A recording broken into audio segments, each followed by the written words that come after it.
Here we are, another Saturday Night Live, Saturday, August 31st, 7:02 p.m., of course.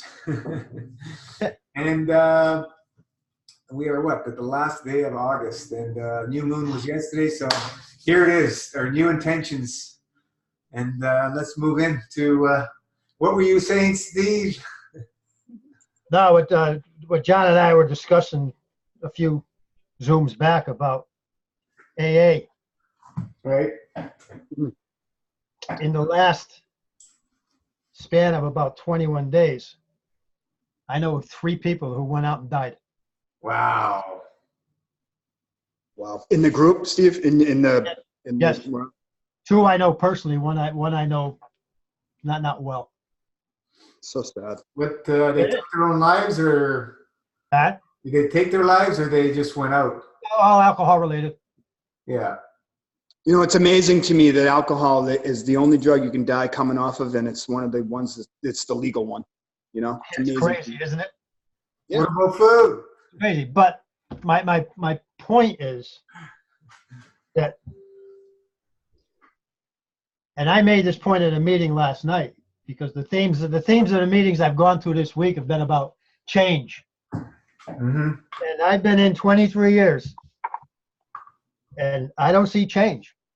Right. I don't see change. I don't see it in me personally, and I don't see it in the groups. The only thing that stops it is attendance at meetings. That interrupts the cycle. Right. Well, that's one change they made.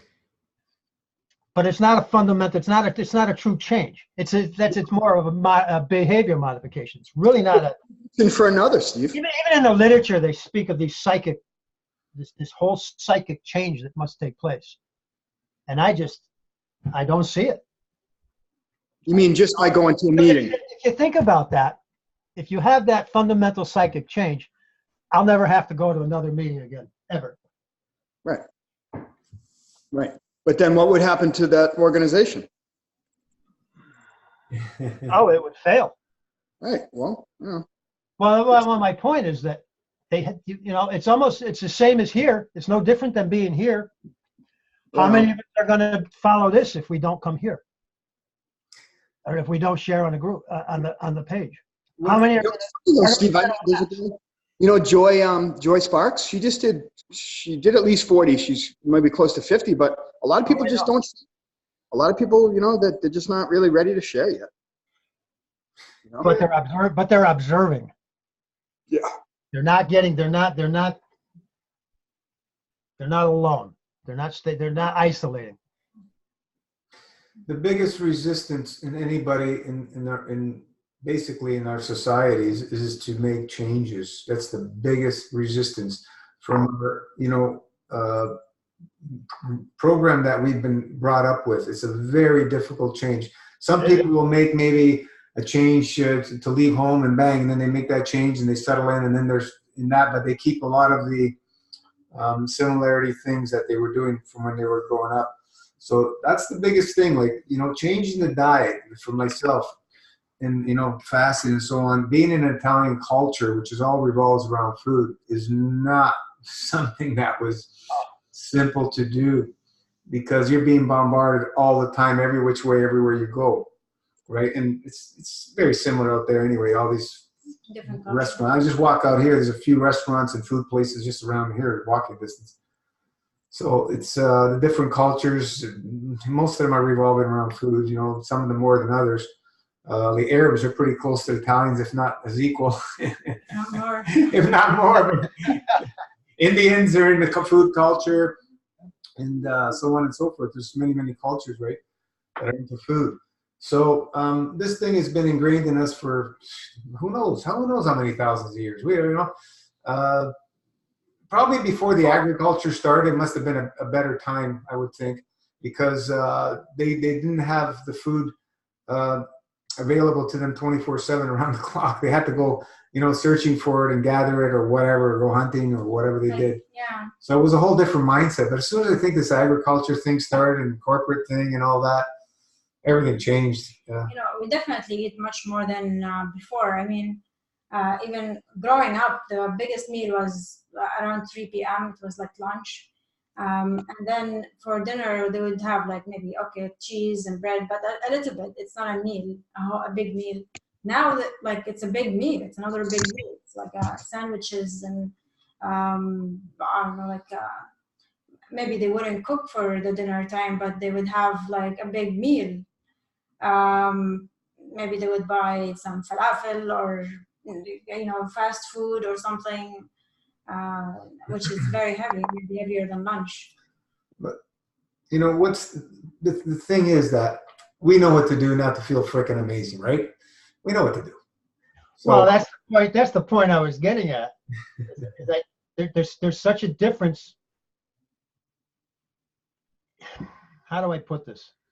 Almost in the realms, because there's AA, they're still dealing in the human realm, and I think that's the whole difference.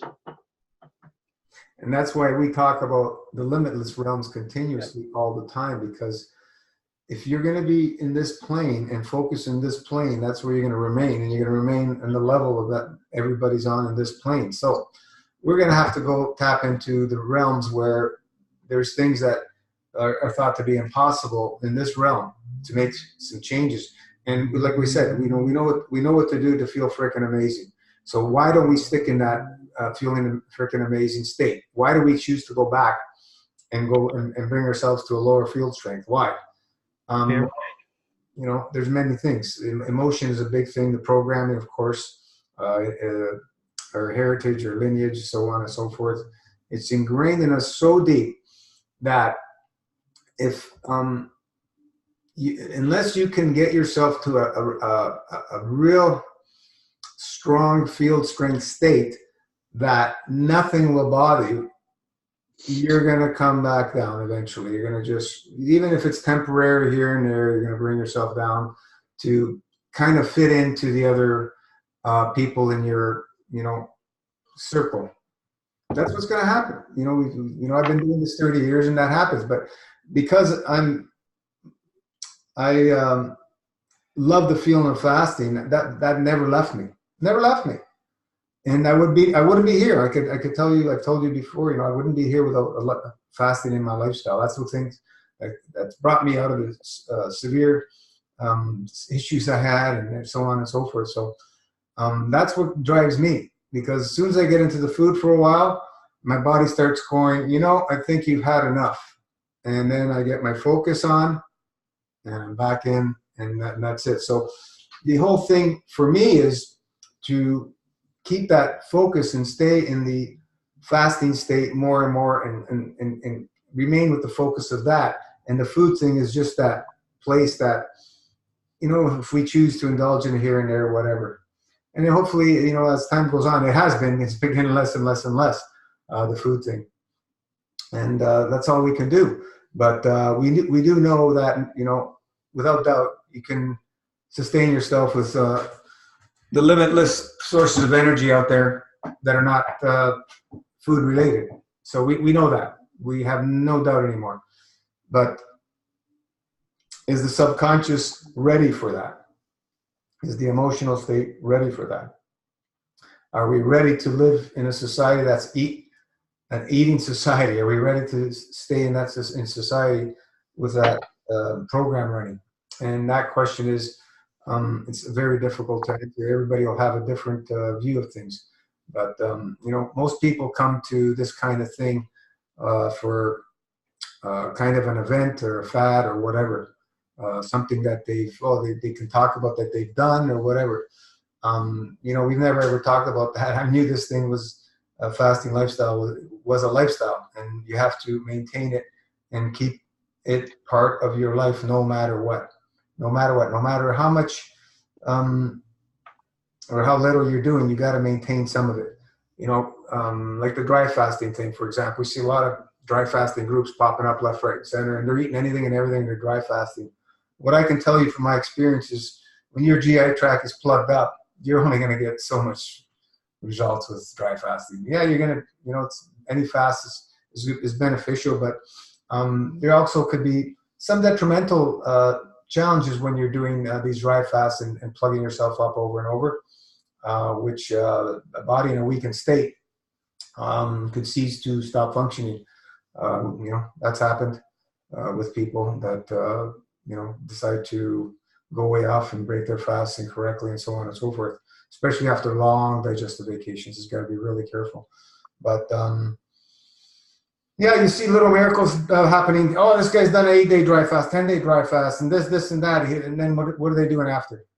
What are they doing after? What are they going to do? Lifestyle. What are they going to do to maintain it? But at the end of the day, if you don't have a way to clean out that gunk out of that whole body, specifically the GI tract, because that's where everything gets pulled through,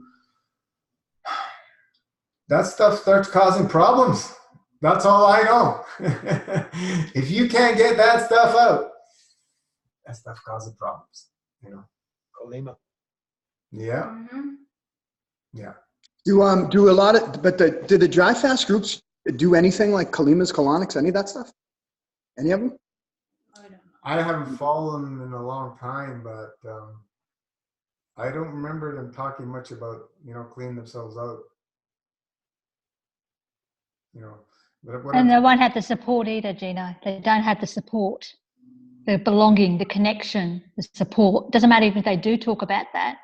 People aren't going to do it because the support's not there. And Yeah. the infinity, yeah. What I And the realm. people go to these type of Facebook groups or whatever for stimulation. They're there to get their daily fix. They're some kind of stimulation.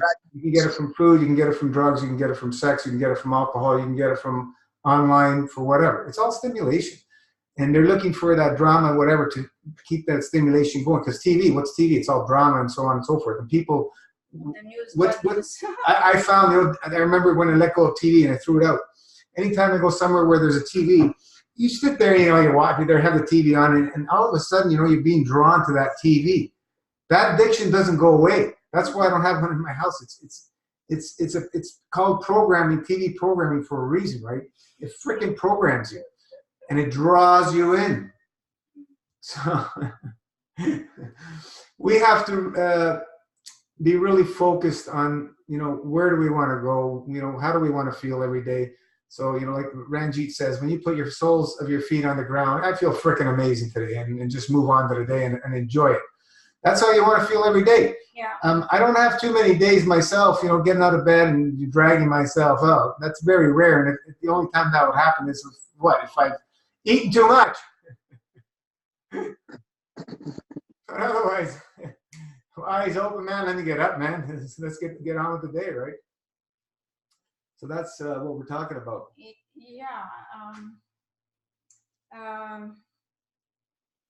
Yeah. Sorry, I forgot what I was. You guys getting along okay? Who, us? Ron, are you guys getting along okay? Yeah, of course. Yeah, as long as everything goes her way, we're getting along. That's why I put that post, Rana. We know the ones who know. Exactly. Yeah, I forgot what I wanted to say, but yeah, what I wanted to Oh, say. Rana, it's so good. Rana, I was going to say it's nice to see you. I love you, sister, so much when I see you every week. I love you. Love you all. I love you more. Where would we rather be? Seriously, we just came from my friend Herbalist, who's up north a little ways, 50 acres of land. It was beautiful, peaceful up there. Beautiful. We have to come back, right? It's okay. Yeah. I mean, usually it's a few hours, and we did today as well, so that was good. Yeah, that was good. That was beautiful. Big trees all around them. They're in the middle of nowhere. Chipmunks running around, birds. Absolutely beautiful. And they have some fruit trees. They gave us some peaches, some apricots. I ate half. Okay, I just want to try. I'm fasting, but I ate half, and I was like, oh my God, this is the best I've ever tried in my life. Like the best apricot. It was actually good. It was good. And then I found myself, I wanted to spit it out, but I found myself swallowing it. Anyways, I gave the rest of them to Gino's mom, so I didn't eat. So that was good. That was okay. Yeah, I wanted to say that um, honestly, the hardest. I'm doing day 11 today. The hardest part is the first week. So be patient. Be patient with yourself. If you don't feel well, it's okay. Be with us on the page. Post every day how you feel. Yeah, connect. It's okay. But on the page you can keep track. You keep track. Maybe make a post, and every day post how you feel that day, and every day keep posting. And Add to the same post, keep it in one place. Yeah, in the comment. This way you keep track of how you feel every day. Put a photo of yourself, put a video, put whatever you want. I think it really helps us to stay, to keep track of what we're doing, and yeah, it looks good on the page too. So everybody is posting how they feel. It's very easy to forget where we came from when you're on this type of journey. All the pain and suffering that just disappeared, and you're completely out of your mind, because who wants to remember any of that stuff? But when we start eating and we keep eating and we keep eating, then we start remembering. But honestly, the first week is the hardest. So just be patient with yourself. Be patient. Just tell us how you feel, and so you can share, and this way you can let it out a little bit, and you can observe it better. The first week is hard. It's always hard for us. And then after that, it gets better and better and better and better. And then you're like, wow, what was I thinking before? The first week will be harder, challenging, more so if you've eaten heavier obstructive foods. If you've stayed very clean, the fasting will be much easier on us when we start to fast. So, but the first day is always hard. At least the first day, coming from food. This is why the lifestyle should have at least those couple of days of fasting in your life. One dry, one on the liquids, right? And as we move on, we increase that, because as a lot of you understand now, when you start going more than 5-6 days a week, 7 days a week eating again, it ain't going to be fun, because we've opened, when we've gone, at least 30-40 days minimum, but especially the people who've gone 60 days, 90 days plus, they're going to see a big difference in how the food responds in their body, because that whole protective mucus layer is gone, which the body builds to protect itself from our eating habits, which are not natural. So the body has to protect that mucus layer. People call mucusless diet, it's misnomer. All diets are mucus forming. It's just at different levels, right? Even fruit. If you can go on a long fast and eat just fruit, your body will still build mucus, very, very minimal, but it's still going to build that protective layer, because it's like a lubricant, and it has to protect itself from the delicate GI tract, because the GI tract is really, truly only built, from my understanding, to interact with fields, no matter. So we're punishing every time we eat. And we're disturbing the fields. Yeah. So when you clean it out, you're going to understand what we're talking about. The people who have understand that. And it's going back to our natural state, and that's why we feel freaking amazing. Being in our natural state, we feel amazing, especially when you never been there before. And then you go back to food and you go, my goodness gracious. Especially anybody who's done a long fast, they take their first bites and stuff. Most people have said this, why did I eat? Yeah, It's usually not the very first bite, maybe after a few bites, you feel like it doesn't really taste amazing. And then the second meal, you're like, why am I eating? Yeah, because the cravings start coming. Yeah, and then the cravings start, and bang, bang, bang. And also you feel more tired, of course. Yeah, you feel more tired than when you're fasting. But what triggers the hunger? The eating triggers the hunger. The eating triggers the hunger. What triggers the thirst? Drinking triggers the thirst. It's a very... Yeah, the more dry fasting, the less thirsty you will be. The more dry fasting you do, the less thirsty you will be. Yeah. I love Elton. I go, Elton, what drove you to move away from liquids? He goes, I don't like going to the bathroom. I know. What a freedom. It's just when you're in that dry state, and you're very little going to urinate. It's like it's a sense of total freedom. So much extra time, even from that short trip to the bathroom. You know what I mean? Yeah, when we do 1 day dry per week, it feels you feel free. If you do 3 days, you're very free. Like you don't even need to go to the bathroom. You No don't need to enemas, no drink. colonics, no You're not- decoding, no tinctures, no not just Yeah. just flying. And also you feel much lighter, of course. It's a distraction. It's a distraction. That's why I love doing the dries, Gino and Rana and everyone here, because you do urinate after your dries and you have a great, kidneys are working and everything.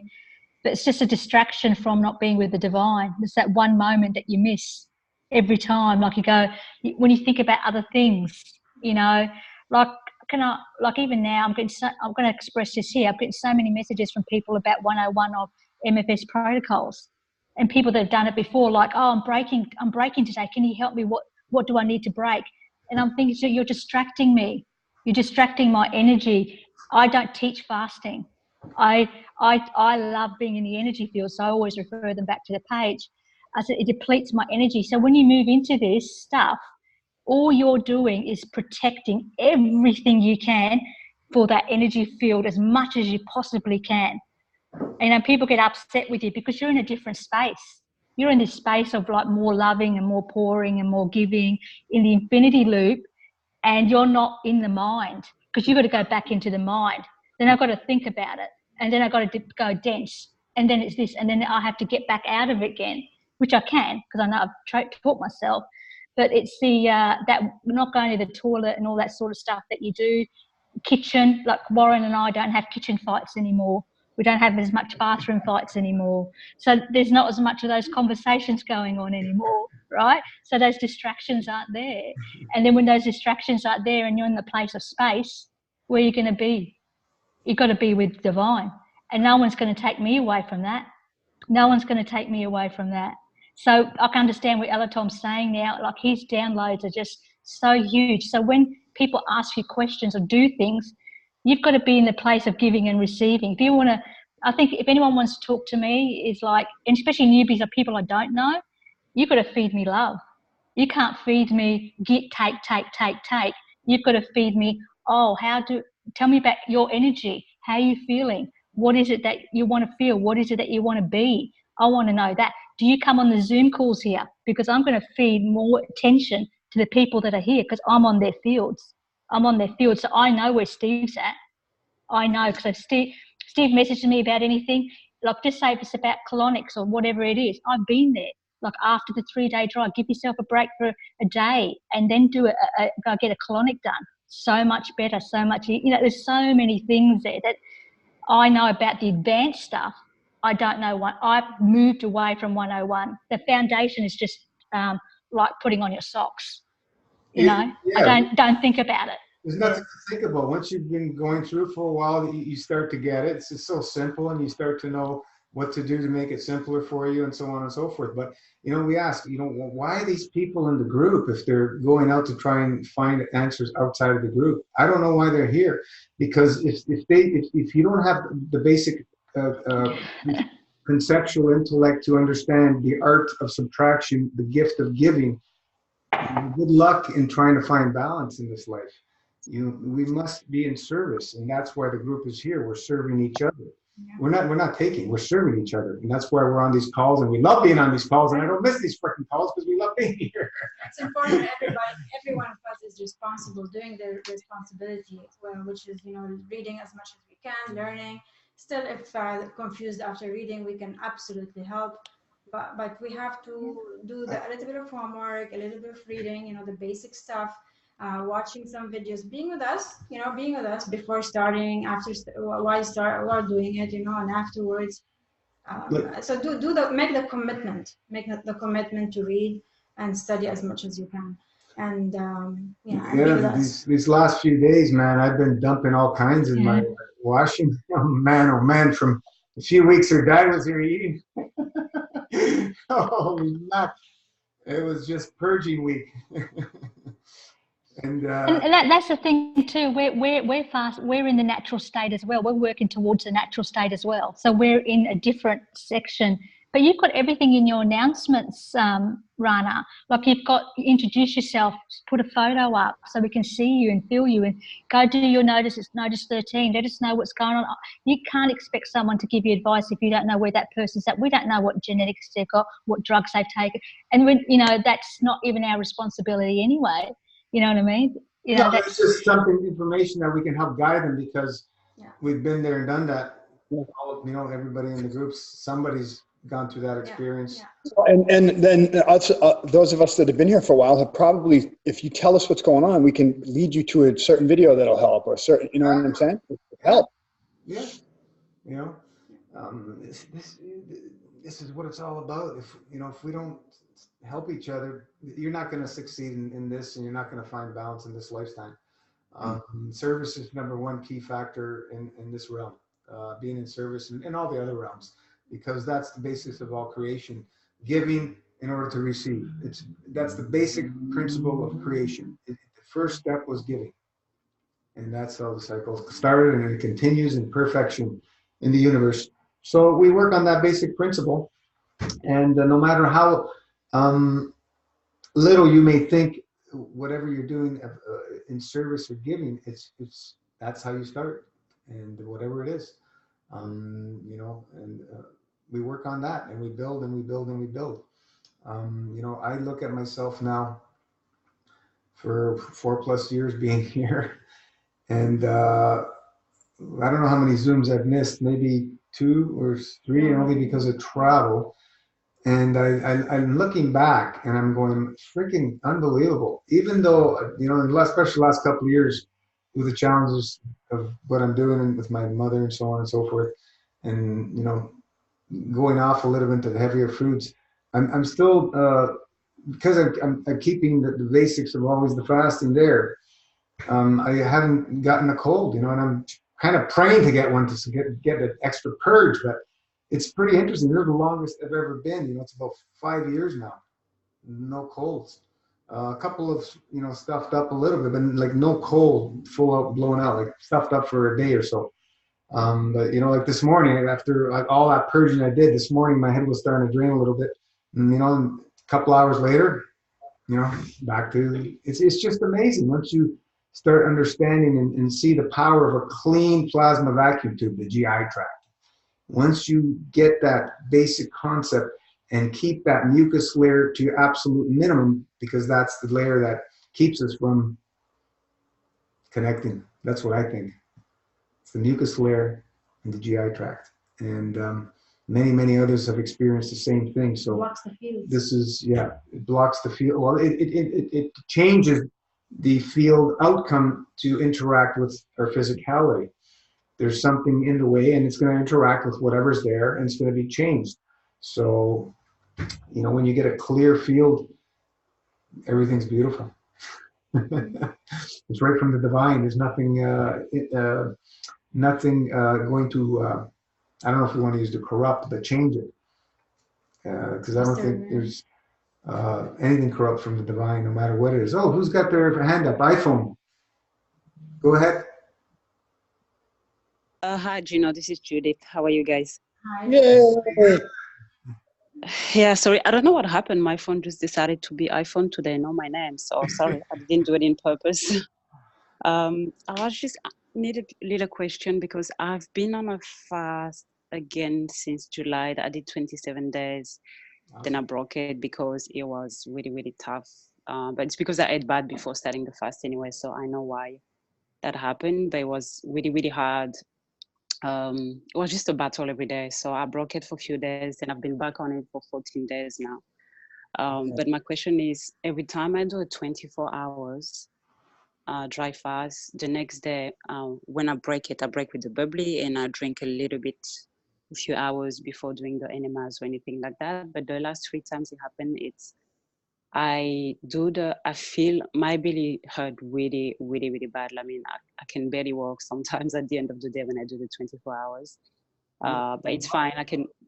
Sorry? After you drink the bubbly? No, during the 24 hours, I will say halfway to the 24 during hours. your stomach hurts. Yeah.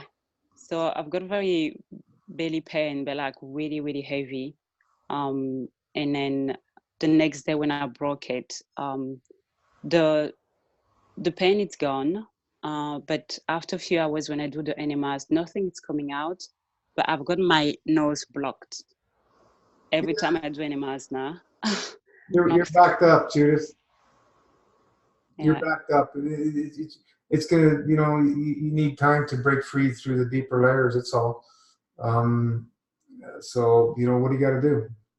You have the answer. Continue fasting. Have you considered a colima or a colonic? I mean, colima, I guess, at home. No colema because I don't live by myself. It's really hard. Like the bathroom, it's tiny, so it's something that I've got in mind for when I will move by myself in January. But colonics, I'm planning to go do colonics. Well, next month because it's all about money. Okay. So, but I do think as well. I did colonics last year. I did 3 of them, 4 of them, but never had anything coming out of it. Mhm. But more stuff coming out of with my old little animal at home, Yeah. with my. The only reason a person wouldn't release an colonic on the master fast is because they backed up. Sometimes it takes a few colonics before you start releasing. But yeah, maybe lower your plasma pudding, take less, and make sure to drink enough juice. Are you drinking enough juice? I just realized that when I was doing the 24 hours after, I was not drinking enough. I was just drinking 1 liter because I just couldn't drink more than that. And before that, you Before I drink 2 liters. Yeah. Yeah, the one day after, fine. especially 24th, especially if you have to 3-day fast, dry fast, you gotta want to force yourself drinking, but move up to the couple liters the next day or so. 2 liters. You gotta go slowly both ways. But Yeah. Judith, pain is anything to do with pains or obstructions. Anything to do with pains, obstructions. Because you don't see anything coming out doesn't mean there's nothing there. Mhm. Because we've had people that actually didn't start releasing the nasty stuff till 60 days. Jeez. And then, the stuff that came out, I smelled it from the picture. You can see how putrid it was. You know what I mean? So, people, I did 40 days, I'm clean. Good, yeah, okay. Those of you who've done, 90, 100 days, and it's stuff it gets nastier, and it gets nastier sometimes. It's just unreal. We don't even want to try and comprehend. It doesn't matter. But there's a lot of layers in the physical body, and that lock in all these obstructions and so on and so forth. And also, even if you don't see anything physical, just basically see water coming out. You're helping with the emotions as well, right? Water is a cleanser. If you want to clean your auric field, what's the best thing to do? Take a shower, jump in a lake, jump in a river, stream, ocean. It washes the aura. So there's no difference than what we're doing with the inside, right? So we're washing with the juice from the top, and we're washing with the water from the bottom. So washing is key. How many liters are you doing of enemas when you're doing enemas at home? Minimum of 6, but I try to do 10 when I have time, but minimum of 6 liters. Okay, it's good for enemas. It's good because it takes time with enemas. Hey, Judith. Yeah. In between my enemas and stuff, like after my eno, I do the rebounder for a little while, and I can hear it coming down the pipe when I do that, and then that's to make sure that I'm empty or whatever has to come out comes out. I actually told a woman I got a colonic from that she should get a rebounder because, especially somebody who's never had it done, they probably have accidents on the way home just because it's not all the way out yet. Yeah. It helps. You can literally. Okay, that's a good one because I do have a rebounder that I do Was every day. Was the colonic you went to have, was it a closed system? Yeah. I made sure to find a closed one. Yeah. Sometimes, people, they go get colonics for a few times, they don't see much coming out. I've had another friend of mine who's been doing colonics. He's also a therapist for over 30 years now. He told me about a story about a woman that, was going to having a bowel move once a month, right? It took her 1 year of colonics every week to start moving, But It's a lot of obstruction. because many people don't also change their diets. I'm sure once she changes her diet, it will be much faster. I'm just saying, you know what I mean? 1 year. You got to have patience, persistence, consistency. We know what to do. When we go off and we start eating obstructive foods, the body's going to get obstructed. right? You know, and we have to wash it out again. And the more you go into this lifestyle, the more fasting you go, the more fasting you got to do to go deeper and deeper and deeper, and it's never ending. It's continuum. It's you know, there's no really plateaus. We don't know about any plateaus yet. You just keep going and you keep going and keep going, and it's just amazing the discoveries that start coming forth when you start going to places that we've never been. You know, Elton shared the story about him living in the cave in the Canary Islands for 7 months. He said, this is what he said to me. He goes, that experience put me at a whole other level that I did not know existed. And this is somebody who's, you know, living on just the fields. And that experience raised his field strength. And I've watched his videos here over the years, and I've told him, I go, I've watched you transform, and you can see his energy levels were increasing more and more and more in the last 6 months, a year, because he's building that field strength. Whereas, you know, before he was every once in a while would indulge in some drinks or something and this and that. Whereas now he's saying, no, I don't need anything. It's field strength. Just get on the fields. It's too good to go back down. He's gotten to that level. So I'm not saying that we're going to have to do that, but it's the option for a few of the few who want to go down that route. I see no better way than what we're doing to clean the body to get to that state, if that's where you want to go. If you want to go just to liquids, this is the way to do it. Marin is one that's been on the path for, he's about 3 years now. I've lost track. He's on the liquid hybrid, so he hasn't eaten in a long time. And pain is an indicator there's a blockage of energy, first and foremost. And that blockage of energy could also have a physical blockage. I have a friend who came to see me from New Brunswick, and he's gotten himself in plugged up situation big time. Right now he's in the hospital. They may have operated on him already. He was here the other day, and he's okay, so what do I got to do? I go, oh, you're plugged up. You got to clean yourself out. He's in the last 2 weeks, he's been in and out of the hospital in New Brunswick, and they didn't know what was wrong with him. He can't keep anything down. He's been anything he puts down, he starts throwing up bile and stuff. And but he's been having bowel movements, and tons of it, he said. I go, you're lucky you're moving, otherwise you'd be dead. Anyway, they went in to get checked out, and they see that there's a twist in the small intestine. So they told me he had to operate, and I haven't heard anything else from him. I do have a feeling there's herbs that you can take to purge open this blockage to, you know, but are people willing to take those risks? No, they'd risk the white jackets instead, right?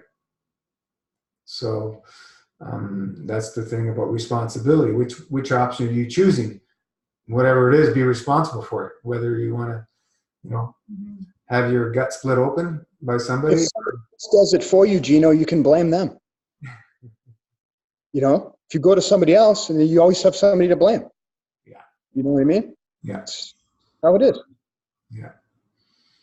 So, you know, Judith, just people are looking for any excuse to continue to eat, I guess, because that's what we're addicted to.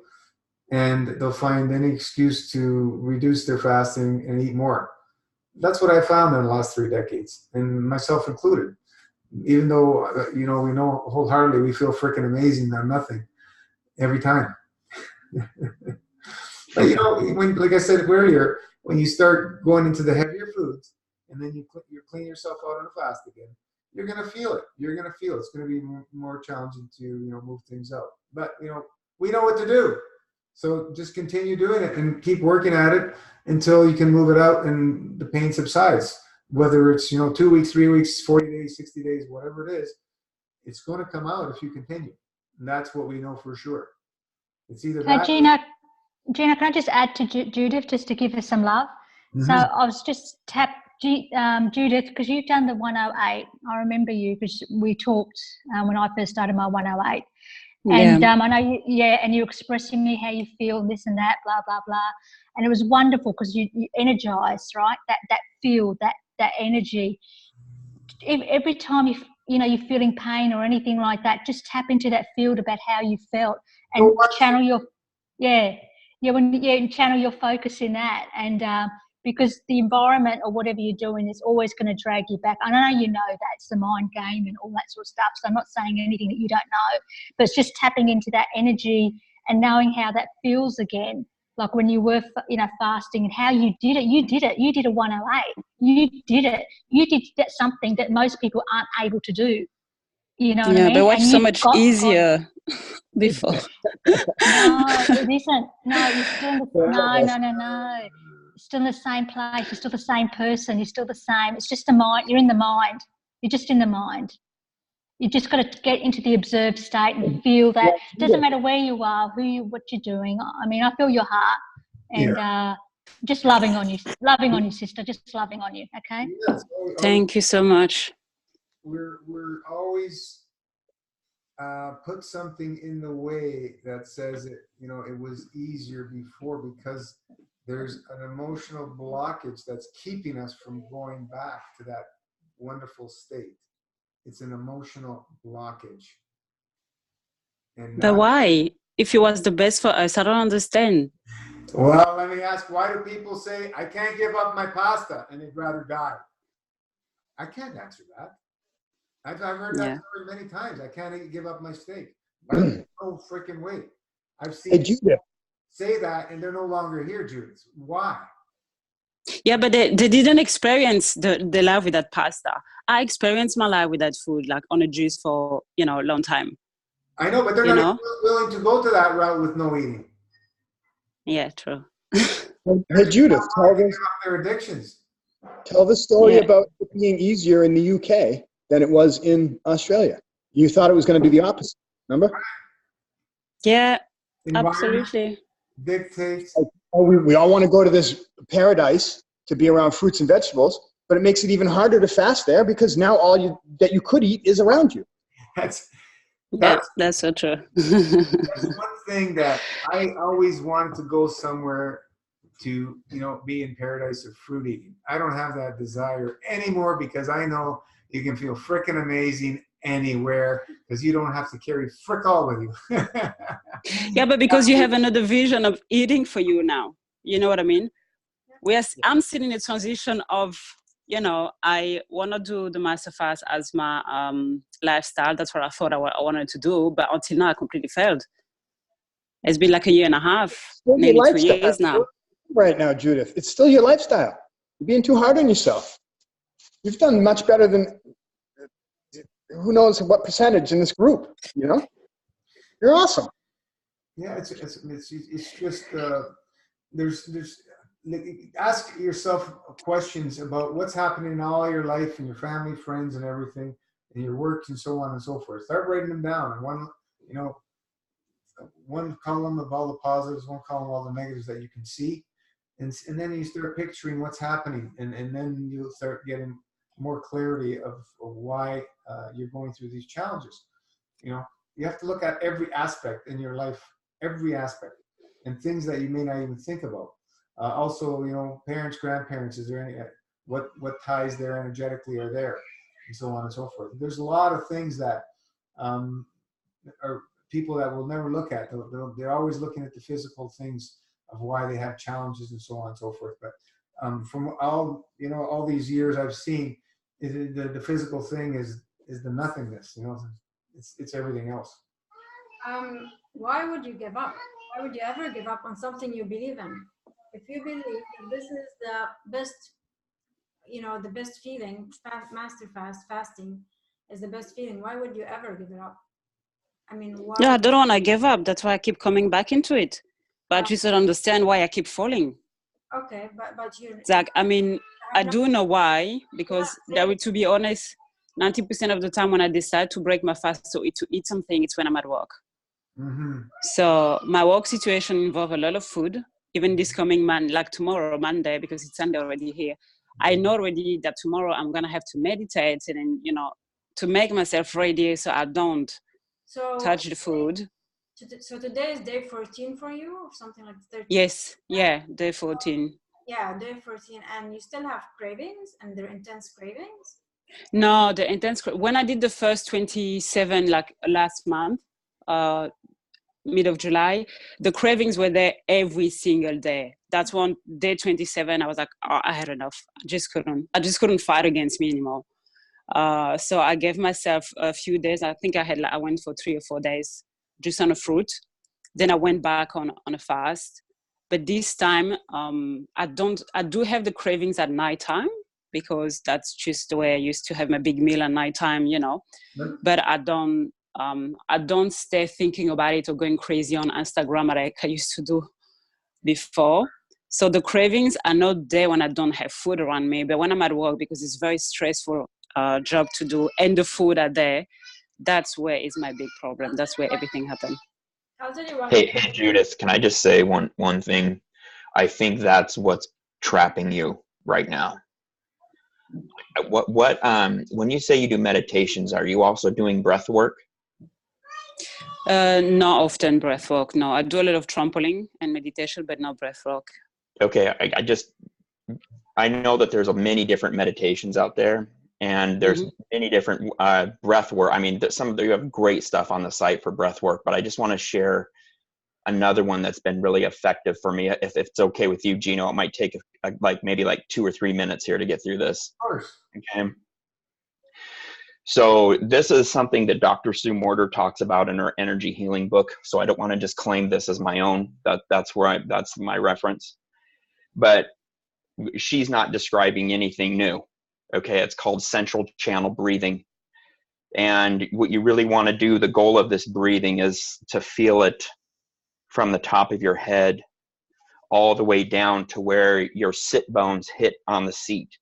Okay, so you just want to feel this energy movement. It's a very subtle oscillation with your breath. Okay. So basically going down and up. Okay. So to kind of get used to this feeling, what you want to do is just breathe, but you have to breathe in a certain way.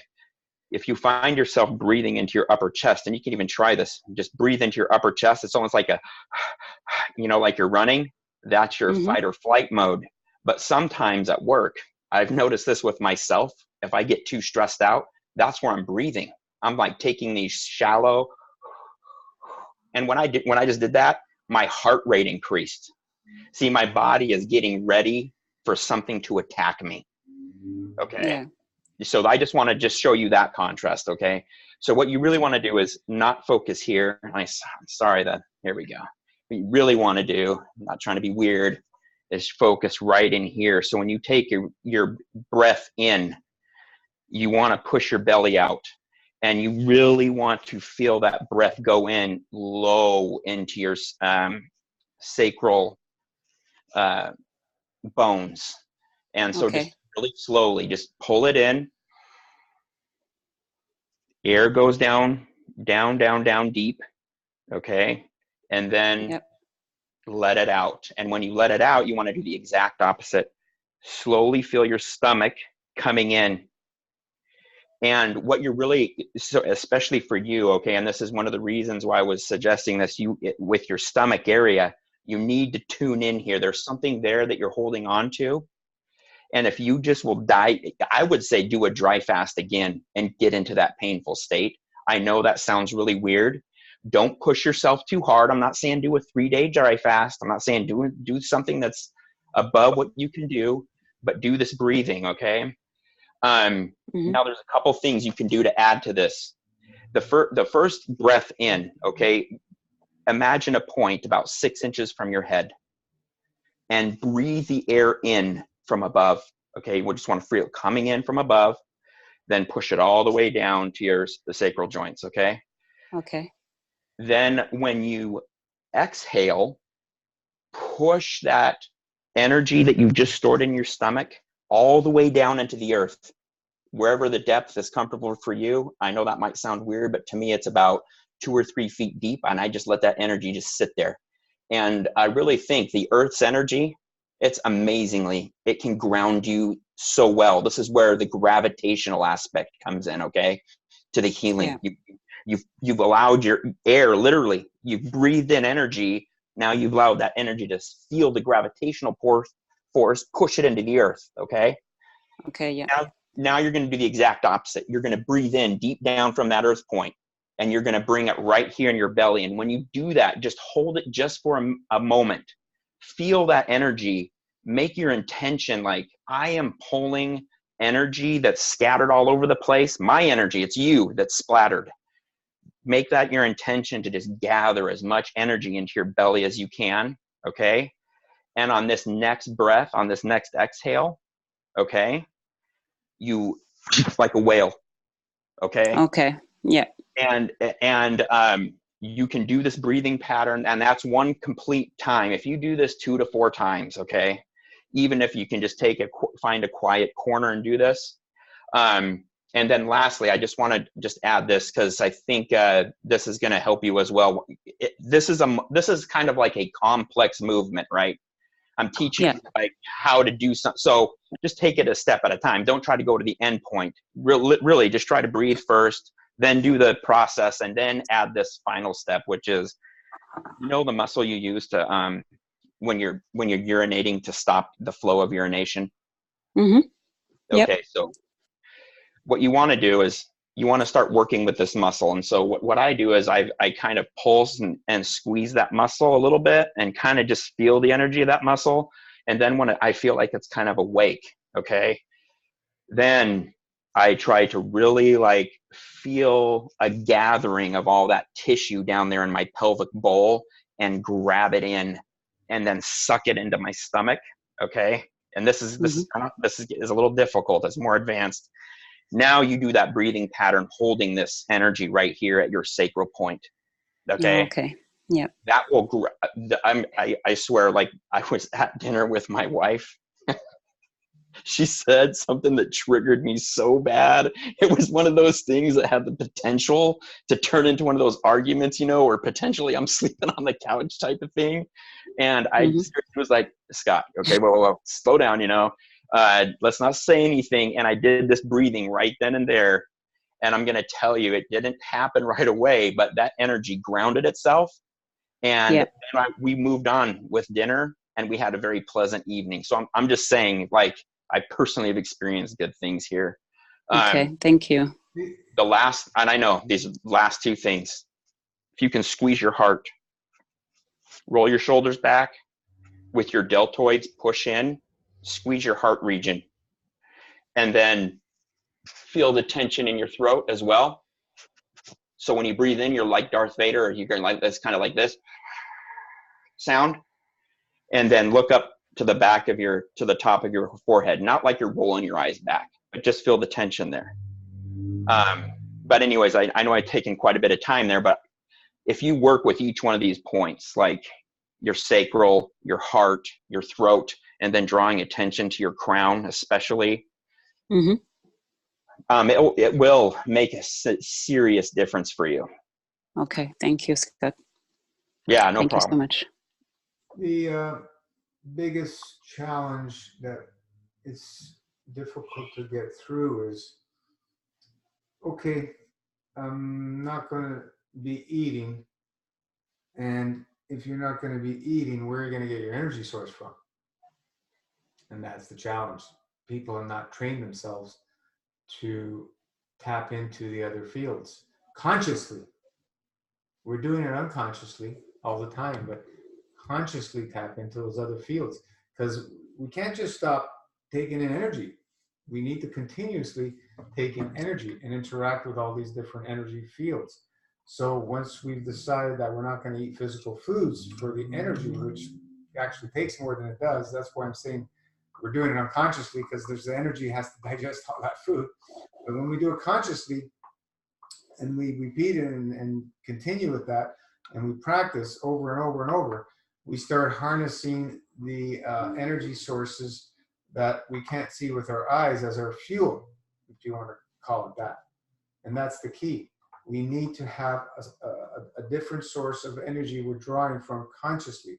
That's what we talk about, even in the limitless realms, and putting the deposit in the MFS plasma bank, and so on and so forth. Because these are actually real, whether you believe them or not. And once you feed these things, you can get the energy in return. And how many people are actually doing it? It doesn't matter. But when you play with this stuff, you start seeing how more real those realms are than this realm, and how much more power those realms have than this realm. Because all those subtle energies have way more power than anything in this matter state. Way more power. So once you learn consciously to tap into these other limitless energy sources, then you're going to see that food cravings. What are those? What are those? I'm fed, and what are we feeding? What are we feeding? We're feeding the emotion, because once you feed and keep that emotional state balanced, you're never going to be hungry. Never. I have a question for you, Judith. Yeah. I mean, you're doing this like a month or something of fasting, and then you're eating and then fasting. What is your goal? How much fasting do you want to do in your lifestyle, and how much eating? To be honest, every time I start a fast in my head, I feel like I'm gonna go for a long time. I'm not expecting. I feel I want to go for another 108 days. I wouldn't recommend that at all. What are you doing when you're eating? Because once you start eating, you're gonna fall. No, but when you're eating, how many days a week are you eating? If, like every time I did. So this time it was only 4 days, I think, in between. But before that, it was like a long time. So I didn't do many small ones since I stopped my 108. Because when I stopped my 108, after that, I went straight away to just eating once a week. And that was for 2 months. Then after that, I went back to eat maybe slowly. I was adding more days and more days. And for probably maybe I would say 6 months, I ate for like nearly every day, 6 days a week. Yeah. And that's why you're having all these challenges. Yeah. It's a trap. So that's why don't do it as an event. Trust me. In my head, I don't have it as an event, really. I really want to make it as a lifestyle. And every time I go on a fast, I'm like, I'm going to do it again. But it's just... When you do 108, it's not a lifestyle. The 108 is the lifestyle. So the 108, if you want to do 108, I would say go liquidarian. If you're not going to go liquidarian... Yeah, that's my goal. That is my end goal. Liquidarian? Yeah. You can add, ask John. I told him, because we've been talking a long time. That's my goal. My end goal is to be liquidarian. But you want to do it now, or you want to wait and build? No, I want to do, my goal was to do 108, then go on a liquidarian. 108 is a liquidarian. So from day one is a liquidarian. No, but no going back to food after that. Like I break it probably with a fresh juice, like a normal orange juice, then keep going on a juice and a juice and a juice and a juice. Yeah. Like no solid food. So you go in liquidarian, not after 108. 108 is a liquidarian. So day one is a liquidarian. So you want to do a liquidarian diet. You sure about that? Yeah. Okay, well, it's going to be tough to start, right? Because this means that you're saying to yourself, I'm never going to eat again. Oh my God, I'm not going to eat again, right? That's a big commitment, right? So it's hard to start. So you would have to be really strong the first week. What I suggest is today I am food free. I'm on my 6th day 1 right now, I think. Yeah, but tomorrow never comes. So today is my food free. Thank you. And tomorrow never comes, so today is my food-free day. And start letting go of the numbers and stuff. Yeah, and to help yourself with the cravings, especially the first week, wash your colon as much as you can. I know it's hard for you, but do your best. Find a way. In the middle of the night, everybody in your place is sleeping. Go to the bathroom and do the. I mean, hopefully they will not hear anything, but go to the bathroom and do your enemas so you're not occupying it. Are you able to get in a really relaxed state when you're doing your enemas? Not really. Not really. Yeah. Yeah, that's important. So I think probably that's why as well I don't release much either. Yeah. Yeah, if you're tensed and have any nervousness when you're doing that, it's very difficult to release. You got to be relaxed when you're doing enemas or colonics or whatever. You got to be really in that relaxed state. You know, if you're going to a therapist, if you don't have any comfort and you feel nervousness, that's not going to be beneficial to releasing either. And do your best. How much plasma pudding are you taking now? I just cut that to 1 tablespoon because more than that, I was just completely blocked and obstructed. Yeah, you should be fine. I'm sure you're releasing something, even if it's not much. It's okay. It's good. Keep going. Don't give up. Keep going. Today is day 14. So your cravings are starting to go away, right? You're saying? Yeah, my cravings are starting to go away. It's just the emotions coming out. Yeah, it's okay. You will face them. Observe. Be like, do your best to pray and meditate. Make time for that. To slow down, because it's just too busy. You're working, we're doing things. Yeah, we're always busy, right? So make sure to have time for yourself, because yeah, you have to support yourself emotionally. So just give it time for yourself. Be on the Facebook page with us, and every day tell us how you feel. Make a post, and every day post how you feel that day. If you want a photo, if you want this, and this way you keep track of what you're doing. Do that. Yeah, okay. This way, yeah, you have something to look up, to look forward to. Yeah. Go to the page and say, okay, this is, I'm gonna share what I'm feeling. You're gonna have ups and downs throughout the day, of course, but it's okay. Overall, how you feel, let us know. Yeah, we've had some people all of a sudden, I did 108 days, never heard a peep from them. Yeah, I know. Where are they? Why aren't they here with They're us? gone. We never heard from them again. They pop in for 108, they're gone. Yeah, and many of them, honestly, the commitment to be part of this is not there. I'm happy to see people, join us over and over every week to support each other, because it's very important. You can all just go back to eating. Don't have to ever fast again, right? You don't have to share too much about. But you can't go back to eat after 108 days, there's no way. It's an option. Some people do. They actually. But the pain, it's more than anything else. How can you go back to the way? You can't go back the way you were before because your body's too clean. Yeah, but even if you wanted to. But the thing is,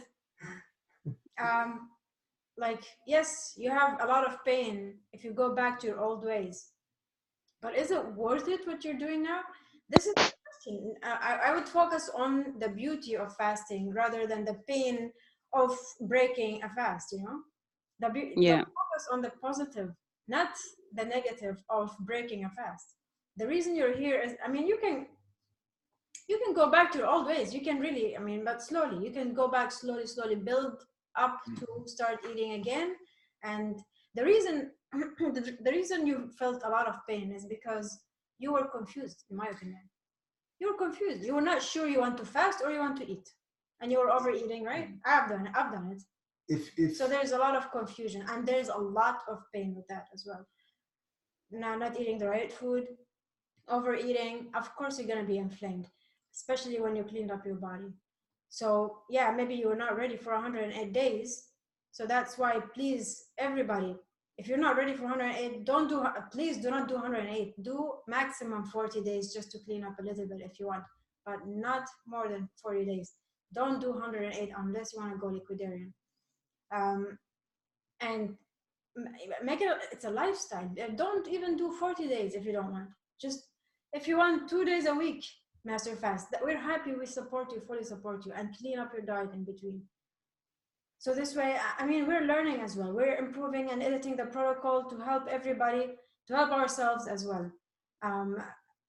It's your choice. Now everything is your choice. It has always been. Yes, we encourage 108 days, but you know what? It's always your responsibility. If you don't want to do a long fast, don't do a long fast. Do a shorter one and keep cleaning up your diet as much as you can. If there's not a true love for fasting, you're not going to like this lifestyle. It has to be that beautiful, true love for that fasting state. And it's not something that everybody can fall in love with. That's what I found, because the food thing is so ingrained in all of us. and we love to eat basically more than we love anything else. So Oh. that's Or why. the program. Yeah, but that's why we say people would rather eat than die. I mean, rather eat themselves to death than live and Yeah. heal themselves through a fast. They'd rather eat. They'd rather keep eating and go have somebody try and fix them up with an operation or whatever. Yeah, when some people go back to eating after a long fast and they feel pain, then all the programming, comes back to them, and oh my God, I'm missing this nutrition, I'm missing that. Well, you shouldn't have fasted in the first place, because this is not about nutrition at all. We are like, here we don't talk nutrition at all. Yeah, we can. Been there, done that. I mean, if you want nutrition, this is not the right place for you. We don't believe in nutrition at all. It has nothing to do with nutrition. The only reason we recommend, when you eat fruits and vegetables, is definitely not for nutrition. It is for. It's for emotion for me, 100%. I know that. The least obstructions. The only nutrition is the nurturing from the nectar of God. That's all. The only thing I understand now. Yeah, we don't recommend raw food because it's nutritious at all. Raw food is the least obstructive, especially fruits. That's the only reason we recommend it. If something else is less obstructive than fruits, then go for it. There's nothing but liquid. Yeah, but I think for me, I do want it. It's not, it's just, I feel like a part of me, maybe like you say, is not ready to give up. Yeah. But I feel like for me, it's not, I'm not ready. It's just the environment and my lifestyle that make it happen. Or you have to change your lifestyle. This is not like, honestly. Yeah. Like hardcore, you gotta be minimalist, in my opinion, to be able to become liquidarian. Or you will become minimalist, even if you're not yet. I want to keep shedding. I told you today, I just want to get rid of a lot of things. Keep, removing. I don't need this. I don't need that. I don't need to confuse myself even more. So it's not going to be the traditional way of living. That's for sure. And if you're afraid of that, that's another thing. It is definitely deep. It is not superficial. You can still, go out and do this and do that, but you're going to be different. You have to remember, you're going to be different. You might look different too. Breatharians do not look like normal people. They don't. They're much less inflamed. They don't. They might be looking skinny to the average person. Rana, we don't look like normal people in this group. I know, I don't. I have changed a lot. To be fair, the other day, and I was just looking around like, man, this is unbelievable. The guy in front of me had lost a leg. I assumed from diabetes. The math, it was insane. And I was just like, wow, I'm really the odd man out. We don't have to, I don't know. I don't even try to define where I'm going to be. I never have really, but who I am, all that stuff, because I don't know. I have no idea what's going to happen, really. I think it helps me. It's like you were saying earlier, you go out there and what do you talk about? Well, when we define ourselves with anything, I feel like it slows us down. It just keeps us from seeing what's next, It's, we can still function out there, but the way I see, we just limit ourselves. There's no reason to put more energy out there because it's just going to draw us away from where I want to go anyway. So I'm happy being here and, flying in the limitless realms. It is nice too, if we get stronger with it. Like I'm at home right now and it's not where I want to be, but I know that if I can do this here, because I like to cook or make food for people, it's not going to matter. And that, whatever it is going to be unbelievable. I just got to get to that level, know? And then if I want to go somewhere, great. I'm out of here. Peace. Everything that, all different people here are experiencing, when you have that focus, it's all part of the journey. It's not going to be smooth sailing, man. It's just not going to be. I've never seen anybody do it, smooth sailing. There's going to be, obstacles and this, that, and the other thing and challenges. So what do? We work through them. If we have the understanding that that's really where we want to go, we continue. It's like an athlete. They're continuously, year after year, trying to perfect their exercise. They're hammering every single day. They're doing something, moving towards that goal.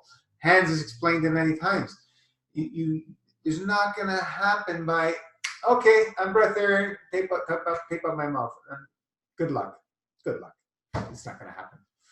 And this is all part of the journey. This is the part that people don't like to discuss and talk about. We're always talking about this stuff since day one. We've been talking about this stuff because I said at the beginning, we want to share the good, the bad, the ugly. But then I was looking at that and go, wait a minute, that's not a wrong statement. We want to share what we perceive as the good, the bad, the ugly because it's all beautiful. What you used to think is the good, bad, and the ugly. Yeah. So, it's there's going to be all kinds of different challenges and people have presented and so on and so forth, but it's all similar to what we're all going through, right? What happens too is the cleaner you get, the more that verbiage matters. Yeah. No, it's not just a word. Think about it. It applies, I'll find myself making a statement and I'm like, And if you look at it, you said it, it applies to everything in your life. Right. Exactly. And for me, with the, like Judith, I've known you the opposite of where you're at right now. And all it is for me is if I get to a certain, I don't even want to describe it, but the vibration or a certain level, then it's an automatic switch. Those old thoughts, I can't even think of that stuff anymore. I don't look at anything in my life like it's bad. I look at it like, man, this is what got me here. Right. So for me, it's all about, and everybody tries to sell their program. It's love or above, whatever they want to call it. But when you get to that vibe, plasma, when you have that energy, only good, you're only thinking good stuff. It's phenomenal. It's not even. Yeah, I just need to go back there. I know that. I'm aware of that. I just lost it. Come to Australia and I'll take a jog with you and see if I can give you some juice. We're putting terminology and names to everything, but it's just so we can reference things. But really, there's that knowing once you're in that deep space of nothingness, man. How do you explain it? It's just you can't talk about it up there. People will think you're cuckoo. It's because they've not experienced it. So how can you put a reference to it? You can't. How can you put a reference to being an elite athlete if you've never done it? You can't. Hans Peter can talk to us about it, his experience, but we've never done it. We don't know. We don't know. And that's what we're talking about. The understanding comes through the experiences. And how do we get the understanding? Through many, many experiences. And what's going to happen through these experiences? Many, many different things through these experiences. All kinds of challenges are going to come forth and so on and so forth in every aspect of our lives. So we just keep chipping away little by little every day. Every day we fall off here and there and we keep going and we keep going because ultimately we do love what, the times that we've felt in that nothingness. And that's what we're striving to feel at least most of the time. It's possible to do it all the time, I believe, but at least most of the time, because we all run into different things in our lives where they will affect emotion. For maybe example, a loved one passes away or gets injured or whatever, you're going to go through these challenging times. But when you're in a high field strength, I found you can get through it much easier, much easier. When you start bringing yourself down in the lower fields, it's much more challenging, and then you go back to plugging yourself up more and more and more. So, we've all done this over and over, so we keep working at it and enjoying ourselves in the journey, because that's all it is it's the journey. It's not a destination. Hello, Sheila. Who else we got here? Angelica, Miranda. I have questions. Sure, throw them in. Sorry to jump in. I just don't really understand how this works. If I can just start talking, is that okay? Yeah, fine. Yeah, hi. I'm really excited to, I was really excited to start today, and, but it's actually been a really, really bad start, and I'm thinking that I'm not ready to start. which has been really shocking.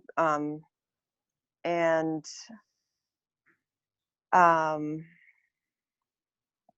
I think I need to take a break, actually. So I guess I'm just feeling really surprised because, like Rana was saying in the beginning, usually, so I've been juice fasting for quite a while, which I know that I'm not going to talk too much about because it's not master fasting. But I thought I was really ready and felt really confident, like, oh, I've been food free for so long, I can do this no problem. And I did a dry fast first 24 hours yesterday. It was not difficult. And then Your first one, dry? yeah, I did some like 22s like once in a while the past couple months that were a lot more challenging. And yesterday was not too hard. And then I stopped at 6 p.m. I went to a friend's house and I actually almost passed out, which was weird because I felt good enough to go hang out and I was talking to a group of people. And then this huge wave of heat came over me and I had to run outside. And I didn't black out, but it was very scary because I felt so, like I was really checking in with myself the whole dry fast. You know, I really love how this is all about being prudent and going slow, and I'm very not trying to at all push myself. And was prepared yesterday afternoon to stop. Sorry. This pressure point, anytime you feel dizzy or anything, right here.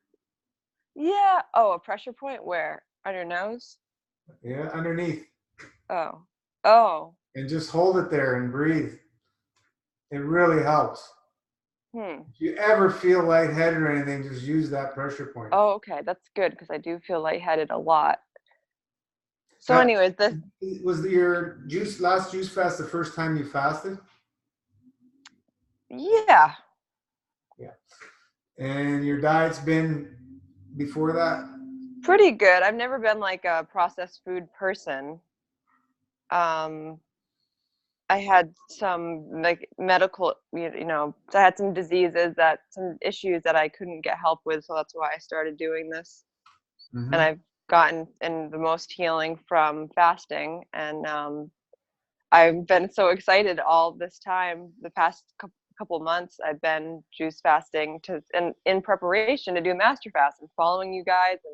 And I was like, oh, so today, why couldn't I started, so I was like shocked about the passing out thing. I was like, okay, fine. And then the tea and the herbs were like extremely hard to get down. I was like, we're doing this day one. And then, yeah, I worked in a kitchen today, which I always do Saturdays. And wasn't able to work. And then just the amount of really huge dark emotions all from since last night, all today, feels like not me at all, like really not myself, like I'm not in a good place, which is really surprising because this has been the hardest day of the whole summer. And I'm like, what? This is not how I want to go into the next. I mean, my goal, I don't really know if I had I wanted to go as long as I could. I mean, I didn't feel intimidated by 40 days. I thought, yeah, this is going to be great because I've been juice fasting. Anyways, I didn't do the tea tonight. I didn't hardly ever, I did like a half liter of grape, and I could get down a couple spoonfuls of plasma pudding, which I think I posted about is like the hardest part of all of this for me. And then I just finished tonight with a bunch of watermelon juice because I needed to get the liquid in because I know I'm dehydrated. So I did drink a lot of watermelon juice, and I'm feeling like I can at least talk on this Zoom now. But my intuition is telling me, I mean, as much as I wanted to dive in, I feel like I should slow down and wait till I feel more steady. I have a new job starting in 2 days, and I can't pass out on my new job not that the master fast is going to make me pass out, but I don't know. I'm really in a kind of like a state of shock right now. I'm sorry, I'm not being very organized with my thoughts. I'm just upset and feel really bad, like in all ways. And it's just weird because I've been doing this because I feel so good. Not master fasting, but juice fasting. Mm-hmm. Were you doing enemas and stuff on your juice fast? Yeah, as many, like, at least 2 a day, and then the plasma pudding the whole time, choking it down. And Miranda, why don't you drink the pudding? yeah, I've been drinking the pudding. Yep, I've tried it in every variation. Lots of juice, little juice, really quick, really slow.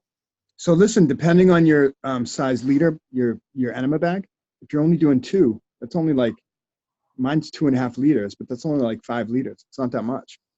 It's good, but like that's what we used to do here a couple of years ago, 3 years ago. But now we suggest more because the more the merrier. Like I'll do at least 3 in a sitting, and I try to do more.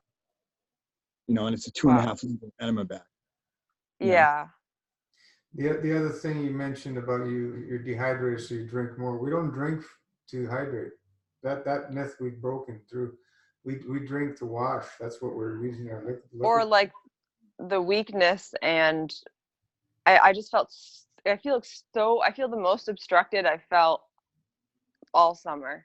I mean, obviously, because I just did all that fasting and nothing really came out this morning because I didn't eat enough pudding and with the enemas. And then, so as the day went on and I realized it was really hard for me to drink the grape, I was like, I got to drink something because I'm really weak. I wasn't really thirsty. It's just, I've been feeling awful. I thought the watermelon would help wash and like move things out. Yeah. What tinctures are you on? I took yours this morning. They totally, felt super harsh and really intense, and no tinctures the whole summer. I haven't, and then the idea of taking them again at night, I was like, oh my God, I just feel like I'm not ready. I would recommend just start on 2 days a week. Of tinctures? What do you, of MFS, 1 day's your liquids, 1 day's your dry. And start on that because emotionally right now you're just not ready, right, to jump in, and that's okay. People do these long juice fasts and all merry and stuff, but you were using raw juice? No, cooked. I've been doing as much grape as I can. Oh my God. Okay. Why? We don't support or ever recommend anybody doing juice fast with cooked juice. We call that ludicrous. I ended up in bed for 2 years because the body couldn't purge. Miranda, you did I thought you were saying you were like just juicing. Yeah, that's what we're thinking of. You jumped into MFS. Yeah, because I couldn't afford the herbs yet. Like raw. Yeah, but I thought you meant you were still eating like fruits and vegetables. No, I haven't eaten in like almost 90 days. You're oof, that's rough. Because the grape and lemon is so powerful that if you don't have the support of the herbs, it's actually harder to do it. That's harder than anything. It's harder than what we go. I fucked up. I know there's like always like a newbie mistake, and usually it's like people saying, oh, they go too fast, and I was like, no, I'm just gonna I'm gonna wait till I save up for the herbs, and I'm just gonna drink the juice the way I can, which is just, mostly apple, pineapple, and then the grape sometimes, and then the grape would get too intense and I would take it back or just do green a little bit. And then had my goal, like I'm going to get these herbs. It wasn't like I was trying to make up my own system. I totally appreciate that there's a system and that this works. I think I just waited too long doing my own thing. And we don't realize how powerful this really is. We all did it. We all do it. And I don't tell that man, like I tell everybody everything, but I don't really tell people just about the grape juice and the lemon anymore, because everybody does the same thing. If it's somebody who wants to do it, but they never will, they jump into what they think is okay. And it's a protocol for a reason. All the tools are so Yeah, important. if you see in the protocol, we do mention, please follow the complete protocol. Please follow the complete. So it's okay. I mean, so now, like, Green juices and do that kind of juicing for a little while just to ground yourself and regroup. There's Yeah, that is what my intuition says. Like, I just feel so out of it. Like, I can't go deeper like this. No, you're in your own level right now. What? You're on a different level than we are right now. Like, Yeah, I know. I can't. I haven't felt out of it. Like, I was like, how am I even gonna get on and talk? And this is like the opposite of what I imagined my first Zoom call to be like, because I've been feeling so good all the time, and like I get all this like plasma love stuff. But now it's gone. Like, I'm like not. I can't even tell you. I haven't felt this bad. so I don't remember. so completely forget this experience after this. I know. I'm not. I'm like, okay, it's just right. I know how to get back, and I understand what happens. I pulled up a lot of stuff yesterday, I guess, even though went for a walk. It felt fine I felt pretty good while I was dry fasting. And then must have been stuff during the night. I don't know. So what's your goal, Miranda? What do you want to do eventually after this fast? What's your lifestyle that you're looking for? I want to have an MFS lifestyle. I mean, I don't know about going liquidarian at this point because I'm so new, but I want to eat, like once, twice a week, and know that I feel better with an empty vessel, and just know that I understand this about myself. I don't need to eat, and just slowly deprogram. What? So that's level 5, right? So 5 days master fast and 2 days of Okay. more or less. Something like, I mean, just that's what seems like doable. I tell people, before you do the master fast, choose your lifestyle and then do a master fast, and don't do more than 40 days. That's what we say now in the protocol. We've been saying that for maybe, I don't know, 2 months maybe. So maximum 40 days. We don't want people doing more than that. And before you do that, choose what lifestyle level you want to do. Level 1 is 1 day master fast per week. Level 2 is 2 days master fast. Level 3, and you can go up to even 7 days a week of master fast as a lifestyle, but that's liquidarian. So you go in knowing that you don't want to eat. Yeah. You almost have to expect a rebound. Everybody, it doesn't matter. There are people it happens to us all. Everybody does. People who haven't even meet again, this, that. It's insane. So I just feel crazy because I feel like I must be the first person that literally, I didn't even get a day in. I was like, how? Like that's, I don't know. I just can't believe it because I'm obviously into not eating. I haven't been eating for 3 months. You're coming in from an eating lifestyle. You don't have any clue about fasting, and you've done things that we absolutely do not recommend. And now you're trying to figure out what's going on. That's the huge shock to the system. Huge shock. I don't know how to explain things. This mass fast has nothing to do with the juice. We're working with the spirit of the juice. We're working with the spirit. I know, but I was just making do with what I have. I work like 4 jobs. I didn't have money to just jump in. Put money in the way of something. Just keep eating. I tell people, you don't have the money, don't do the master fast. Don't do it. Well, I do have the money now, so now I'm here. But you could have prepared, that's what I tell people. The information is very clear what we share. I tell people, you don't have money, save. It's okay. Over time, while you're saving. All right. Well, this is kind of why I didn't even feel comfortable coming on here to share, because I knew that you guys were going to say this. And it's like, how am I supposed to try Master Fast when I'm just sharing, like, Well, you know what You're trying to figure out what happened. We're telling you that you went down a road that you chose to go with some of the information from MFS. You pulled information and tried to do your own thing. You're saying you weren't doing your own thing, but that's what you were doing. I was doing my own thing, definitely. I agree. No, 100%. So, what we're trying to tell you is, just myself, there's 30 years of fasting experience. And I've been through more experiences probably than everybody here put together. Not to brag or anything, it's just what I did to put myself through situations, to pull myself out of being in bedridden, on deathbed for a few times, right? And I was stubborn enough to continue and pursue and find a way to figure out how the hell does this body really heal. And lo and behold, after all these years, what I came to the understanding was I missed the boat for all these decades in looking for adding something in my life to make this thing better. It was all about subtracting. And that's where I haven't seen anybody understand that in the fasting world. I haven't seen anybody. It's all about subtraction. The things we use in MFS are to help subtract obstructions on the physical, mental, and emotional level. And once you start stirring that up, because it all starts on the emotional, all kinds of things will come to the surface all the time. And how do we deal with them? Well, we use all the tools that we have available, including the support group, to help us go through these difficult, challenging situations and try to, bring some balance to them.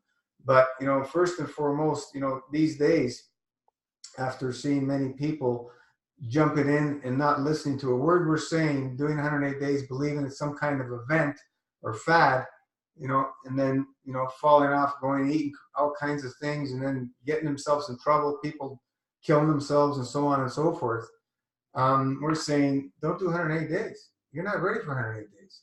Start as a lifestyle, with 2 days a week, something like that, 3 days a week. And Well, I hope that you're not, I'm not in that category of people. Like, I just haven't been ready or able. I wasn't trying to just Miranda. make my own. Hey, John, can I system. just say one thing really quick before you jump in? Hey, first thing I wanted to say, Miranda, is you know what? You doing what you did, there's absolutely nothing wrong with that. And I just want you to know that as a soul trying to find their way back home, so to speak, I just have so much respect and love for you. You're willing to do the work. That is so clear. And the reason why I'm kind of talking to you like this right now is because I have been exactly where you're at right now, okay? My mind has been extremely foggy. Thought processing, it's almost like somebody would ask me my name. It's like, hey, yo, what's your name? Yeah, that's where I'm Scott. at. I can't even Yeah, talk right now. And that's totally fine. And you know what, sweetie, if you have to cry, that's totally fine. You need to release. It's coming out as anger, and that's okay. It really is okay. The emotional path right now that you're on, okay, and I don't really respect what's really going on, but you are combining 3 or 4 different energy systems. And to do that, you have to release at every level. And right now, and I just think maybe this would be something just to think about, okay? The lowest levels are kind of like the really tight gravitational levels, right? Like think of a black hole. The density there is just tremendous. And I wouldn't want to fly through a black hole, right? That's what it feels like. Yeah, exactly. I feel like I'm on some really bad trip. Like, yes, the darkest shit ever. No, and that's totally fine. You are meeting the part of yourself that is unresolved, that you're ashamed of, and that there's nothing wrong with that. Nothing at all. Yeah, Okay. it's part of it. It's great, but I just don't want to, like, this isn't, like, sustainable. Like, it's supposed to be prudent and slow. No. I'm not supposed That's what I think. That's why I don't think I should do it now. No, and that's totally fine. I think if you want, and this is just my opinion, but I think John and Gina both said this, and you even said it. Just do a few days of green juice. Don't overwhelm yourself. I mean, you want to do the fasting lifestyle. In the protocol, it says we can use green juices to ground ourselves, to slow things down. This will bring a different level of energy to your body that you need right now. I mean, that's all. I mean, all this state that you're in right now, it's totally fine. All it is basically saying that you need something else before you pull more protocol. Now, once you feel grounded again, and you know how you feel when you're grounded, once you feel grounded again, start the master fast wherever you want to set your intention. So if that's 5 days a week or even 7 days a week, that's fine. But I totally hear you. Like in the next few days, you've got a job change. This is important. I mean, eventually we want to get away from our jobs and go to these other higher levels and be there. But, maybe I'm not there quite yet. So do the things to ground yourself now so you can do that good impression to keep your job, that helps bring in money to take care of you physically. So it's important. It shouldn't just be a dread. It's important because you're actually doing something to take care of yourself.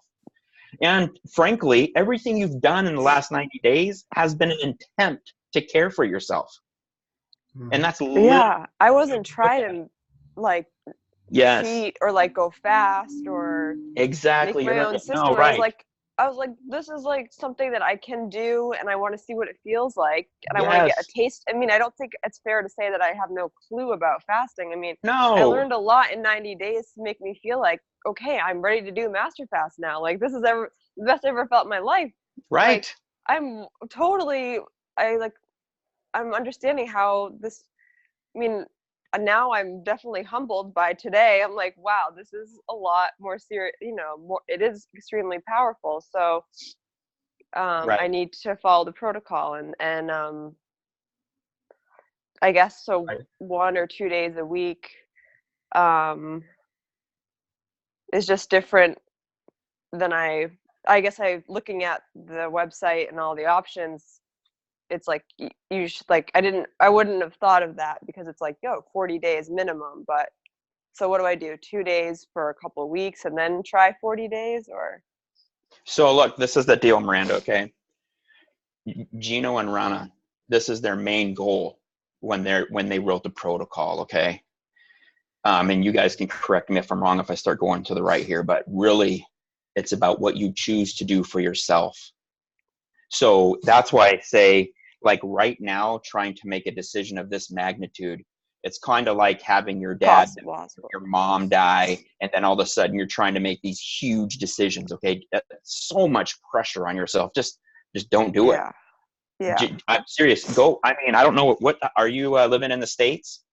Yeah. Massachusetts. Oh, okay. You find a juicer, just go to the store, get some green juices and ground yourself. That's what you really need to do more than anything else right now. That's like your main priority. Yeah, totally. Sorry, I didn't mean to take up so much time there. No, thank you. Look, with all that, I see when you're in a situation like you are, simplicity comes back to it. You got to go simple. You're in a gridlock. It's like going in a one-way street in a no-through road, and you're right at the very end. And all you got to do, get out of it. You know what I mean? Just get yourself back out of it. But as simple as possible, because these physical sides, but the one that you suffer most on is the emotional side. And that empty out has to happen, and it will happen, and you can't stop it. So as Steve Scott said, let it all happen and be happy and be merry with it. But it's just like you've gone the wrong way in its way. Just turn around, go back, and then start again. Simple as that. It doesn't matter when I start, as long as I start. Because the more you complicate it and the more you overthink it, the emotions, what you have set free is energy, and it has to go out. So let it go out. Let it go out. And if it's the deepest dark, then that's what you have to go through, and that's what we all go through. But by saying that, relax and let it all happen, because you know you're on the right track. As simple as that. It's just gone the wrong way for a while, turn, go back, start again. Simple as that. That's the simplicity of it. I would keep it very simple, because we overthink far too much. Let it just happen. And that's what I'm saying. Go out. Go for your walks. Let it all out there. Let it all out there. In nature, it'll come all out. It'll come all out. And once you're back grounded, as Scott said, then rethink it and readjust and then move on, Simple as that. We all burn our fingers. We all do in one way or another. So it's just a matter of let it happen, because even if you burn your fingers, they got to heal up. They have to heal. You know what I mean? There's new skin growing, and that's the same when you emotionally empty out. New stuff will come. You got to let it heal as well. And once you go through the process, instead of drowning yourself now with a new thing, and you got the emotional stuff that comes, with a new job and all this and all that. Just simplicity. Just simple. No, don't have to climb Mount Everest here. Just let things go out first, and then readjust. That's Start over. in a situation like that, because we've all been through that. We all had this feelings. Well, yeah, I appreciate that. I guess I'm just really surprised because I thought it would be harder for, like, it wasn't like I was eating burgers all last week and then I was like, okay, I'm going to do MFS on Saturday.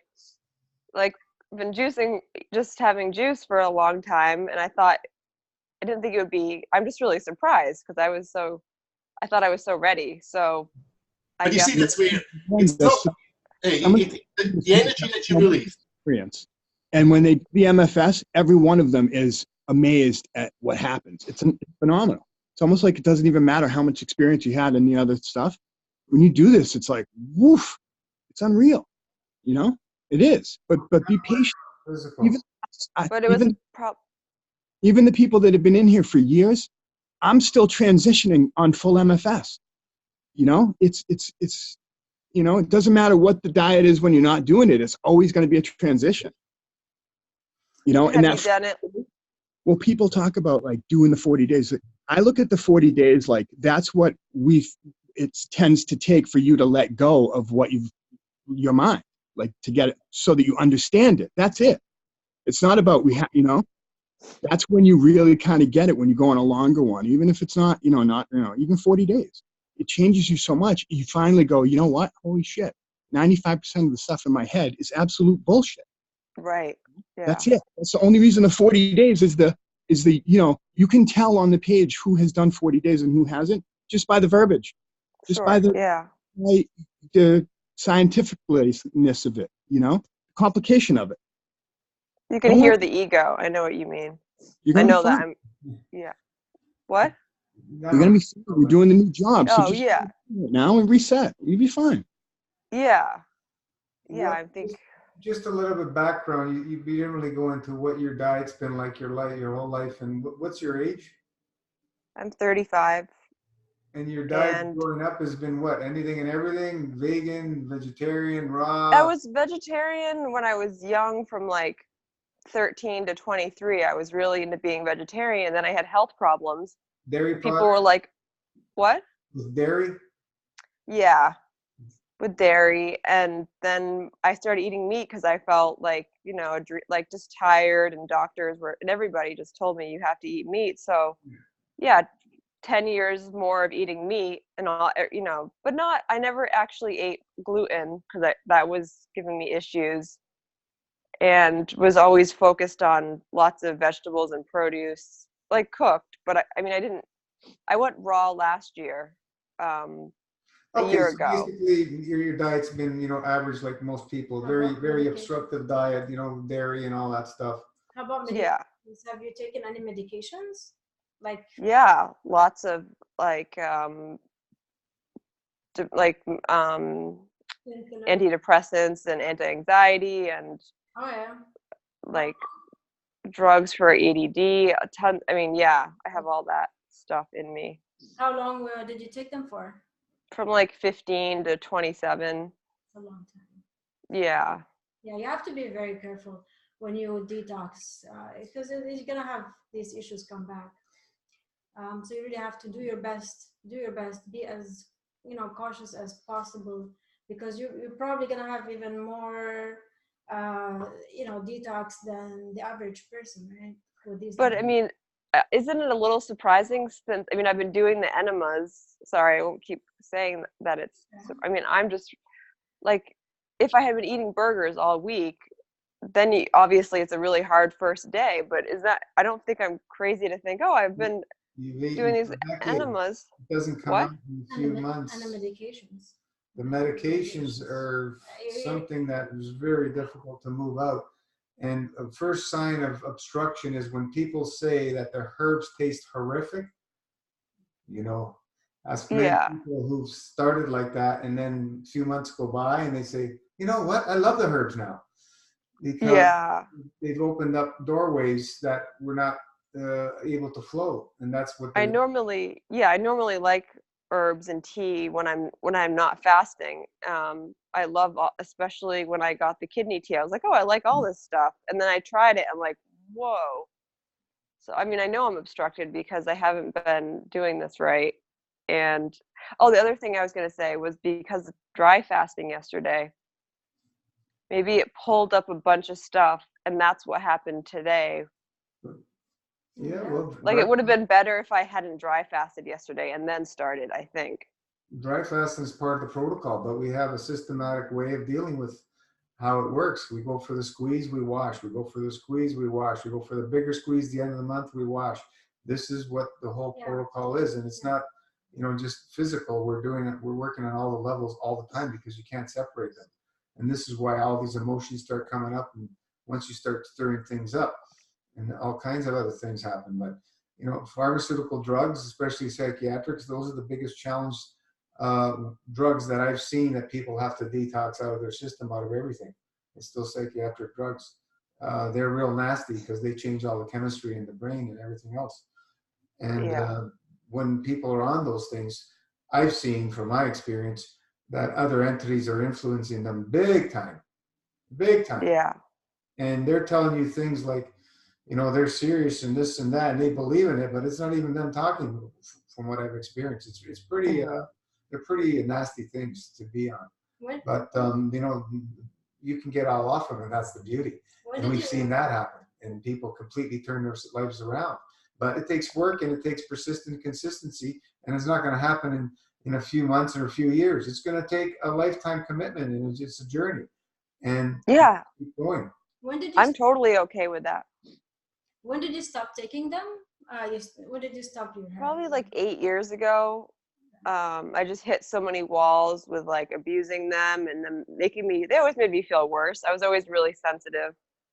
And I was like, this stuff makes me feel worse. And I just gave up. It's good that you got that. Yeah, I don't know. I've always been really chemically sensitive to alcohol, drugs, all that. So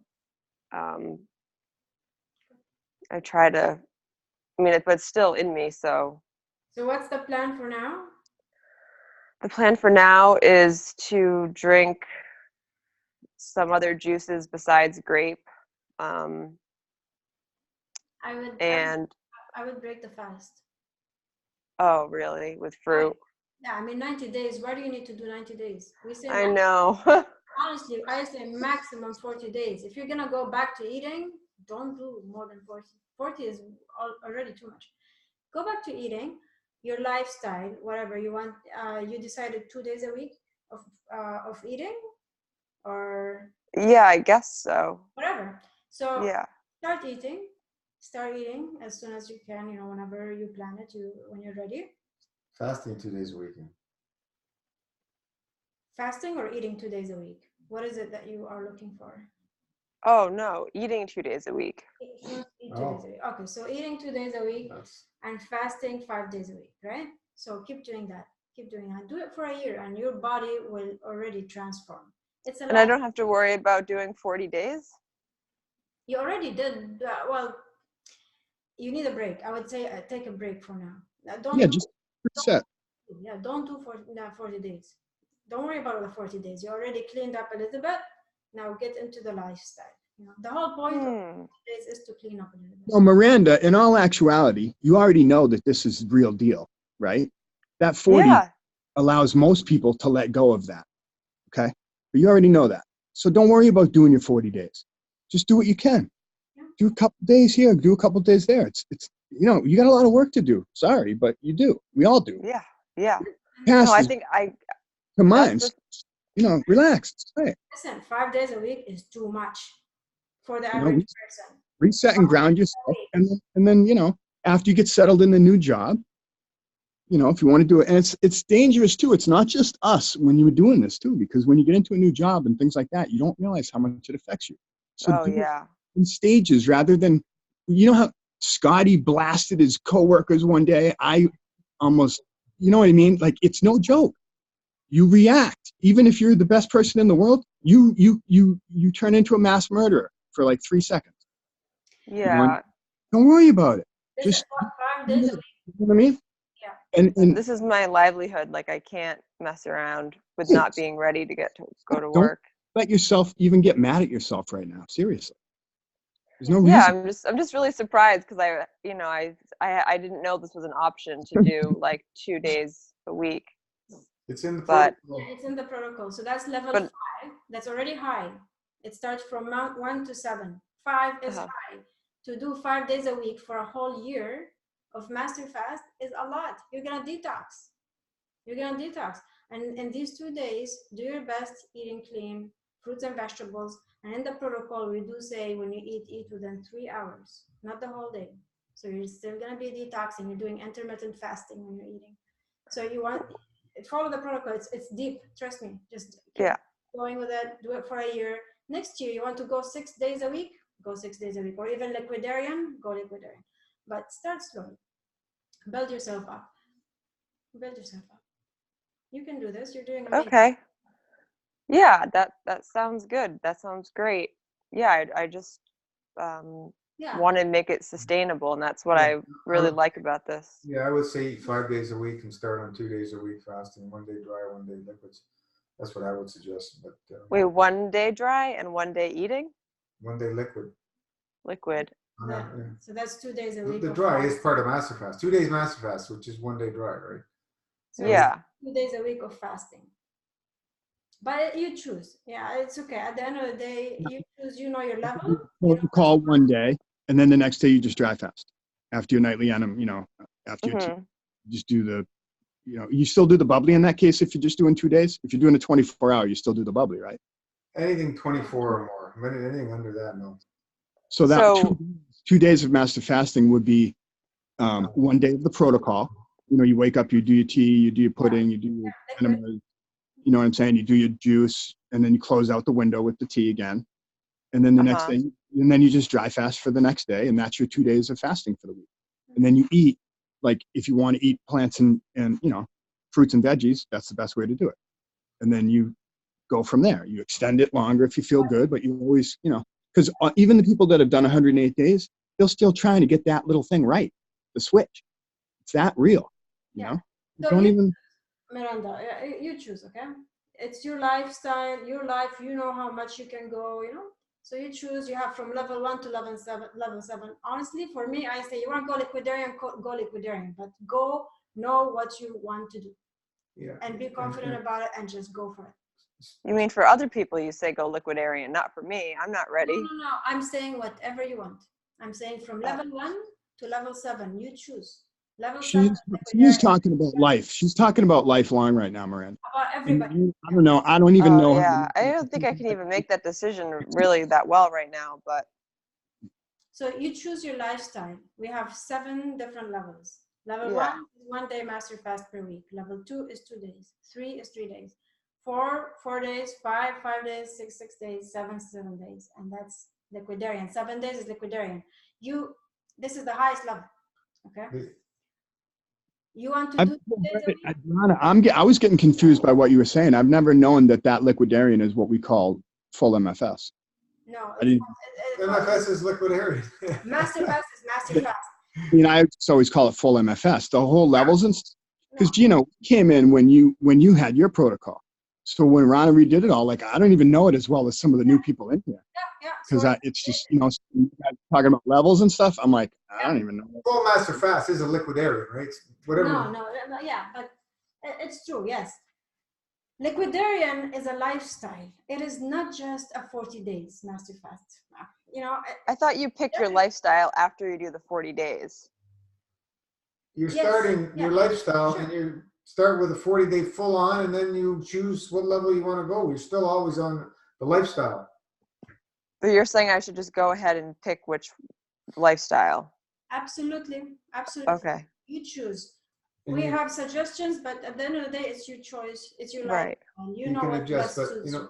just for some of the things you were talking about, dehydrated, drink more, you're getting dizzy, you're missing something. When you start looking at that is not what we're teaching. It's nothing to do with anything missing. It has to do with the obstructions. This is where most people do not see this. It's the obstructions that cause all these things that you're feeling. Has nothing to do with something missing. Right. No, I didn't think anything was, it was the fear I was basically shocked when that experience was happening. Yeah. So it put me into that fear place of like, you know, this is wrong and I'm hurting myself and blah, blah, blah. But I know that that's part of detoxing, part of cleansing. So I just have been trying to calm myself down so I can, I mean, if I was really believing those thoughts, Gino, about like, oh, I need this, I need that, then I would be like, okay, I'm just going to stop fasting. Like I didn't get freaked out that bad. But this is But where The search helps so much, Miranda, even me now. If I have a question about something, I put a keyword in the search and you have no idea how many comments and how many, yeah, you basically have a conversation with 7 people from 3 Yeah. years ago and gain, you know, better information than any other place on Google. That's truth. And it helps you during those times too. You know, Yeah. if those people that don't want to communicate with the board, you still want to communicate with the people. Don't realize how much information is on the page. You know what I mean? It's true. I've been doing that. It's really And helpful. also It helps me. be with us on the Zoom every week. You will be learning a lot. And on the Facebook, be with us as well and post how you feel every day and what you're doing, following the protocol. Study the protocol. I mean, so many people do not know that there are different levels of massive fast lifestyle.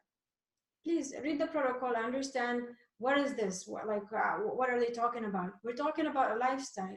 Many people don't know because it's updated, right? So many people haven't read the updated protocol. They have read the old protocol. So it's a lifestyle. What we want you is to choose whatever suits you and just stick to it. Do it for a year. If you want to increase the next year, increase. It takes years for us to build ourselves. If you want to a liquidarian diet or maybe never liquidarian, right? So build yourself slowly. It takes time. And that's why as you take your time, you're practicing, right? Your belief system changes. Even if you say, I don't believe I need something, deep down, you're still not 100% trusting. Trusting. Yeah. It does take time to change. In that moment of like, I'm going to pass out right now on the floor, I definitely, my beliefs about what I was like, oh my God, I did something really bad to myself. Yeah, you have But that exactly. because I was in that fear. So as you practice with a master fast lifestyle, you will start by yourself doing it slowly. You'll be like, okay, I'm learning. Every month you learn more and more and more. And as you go eat food, liquid, you will learn a lot of things. So give your body time to learn. Give yourself time to learn. Don't rush it. You're doing amazing. Just study the protocol and please do your best to follow. When people go into the fear mode, they just haven't done enough of their homework, reading and watching videos and being on the page, just because that's where you're going to get your foundation of information. So and then it hits you again, and then you experience it, and then you know what I mean, like taking your time, you will learn a lot of things. Yeah, that's you know, the more homework you put in, the more, like when I started out with a book, no internet, nobody to go to, and I just went head into it, just like you. I got myself in real trouble real fast, right? And then I had to pull myself up because there was absolutely no help what we have here. And that was a long journey to pull myself out of that. So, you know, we have, that's why we have a support system, and we have a very prudent, well thought out, very much backed up experience protocol system, so people can draw off and gain some information that we never had, most of us never had available. And you know, it's very, very helpful when you have that, big time. You know, we've helped guide people through the worst butchery that you've ever heard of. Yeah. In the worst situations I've ever seen. And I had little questions from the monkey mind saying, I don't know if this guy's going to make it, but then I'm going, everything's freaking possible. Shut up, monkey mind. And guided these people through them, and they're still with us because they've committed and they've made the changes and they've listened. And then you have the people that did their own thing and they come here running back and they're in trouble, and we don't know what the hell they're doing because they're not following protocol. So there's what we do know now is this protocol, when people follow it, very small percentage will have big challenges going through this protocol. And the ones that have the big challenge are just that they're in a very obstructive, very imbalanced state, very much gone through usually butchery with drugs and surgeries and so on and so forth. That's this very small percentage that go through big challenges. Most people, you know, have little challenges here and there, and some have like a medium challenges. That's the average, what's happening on this protocol. And we can pull ourselves through these situations. And, you know, some of these challenges may go for weeks or months, but you have to have the understanding that, okay, it's okay. You know, the body knows what it's doing. I'm following all the things. I'm working on removing these obstructions, and we continue and we continue and we continue and we get through them. We've seen, you know, all kinds of people go through this, all kinds. Yeah.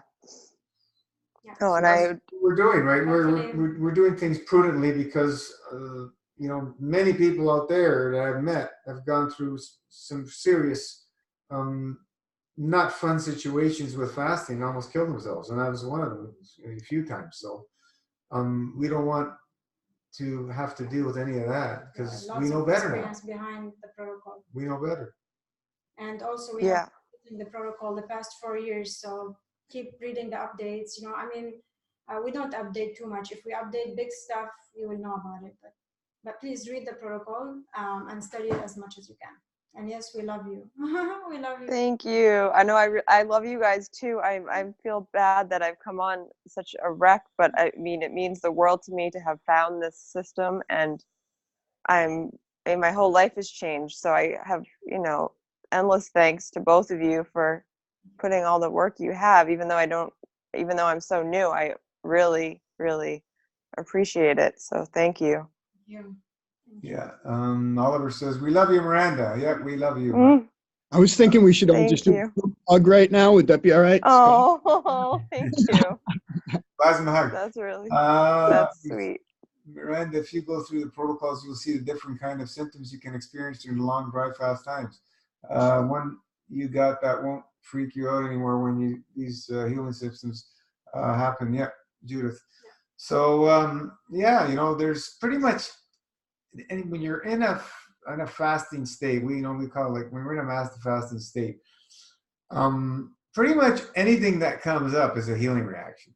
Pretty much anything, because when you're in a fasting state, the body knows what it's doing because, as we say, it's working through the soul, and when you trust that, you can ease through these situations, use the tools to pull you through. When you're, you know, what people call a healing crisis, I don't call anything a healing crisis in a fasting state. I call healing crisis when you go get treatments done to the body, and the body's being bombarded and shocked with isolates and this, that, and the other thing, and the body's doing everything it can to stay alive from these bombardments. Those are healing crises. So there's a big difference in my understanding of what we're doing with a fasting state versus a treatment state.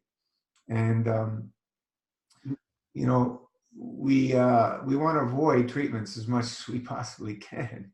There's people who will choose to go to hospitals when they're going through healing reactions, and that could be a very dangerous outcome, is what we're saying. But the decision is always going to be yours. The responsibility is yours to do that. But it's not someplace I'd want to be in a fasting state.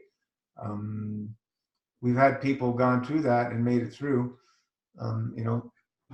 But for example, Marin goes and get emergency surgery, you know, without me knowing, because they burnt his lung out from too much chemo.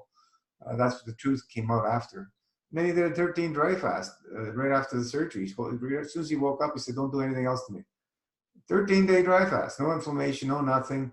Kidneys filtering to hell. they were threatening him to sue him and all kinds of shit. So he checks himself out in 13 days. And everybody else with that similar operation is in there like 5-6 weeks or more, fully, you know, pain, suffering, drugs. So this is what the power we're talking about when you have the knowledge, right? Mm-hmm. And he did that twice. Not once. He did it twice. So this is the power of having the new understanding, is what we like to put it. And you know, we do the best we can in the situations we're in, but the information is all available for everyone who It'll wants get to. easier the longer you go, Miranda.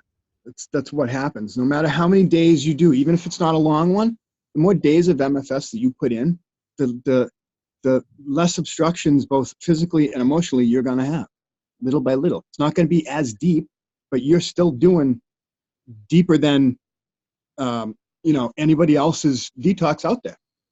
Really. Even when you fall off and you go have some meals you shouldn't have and all this stuff, right?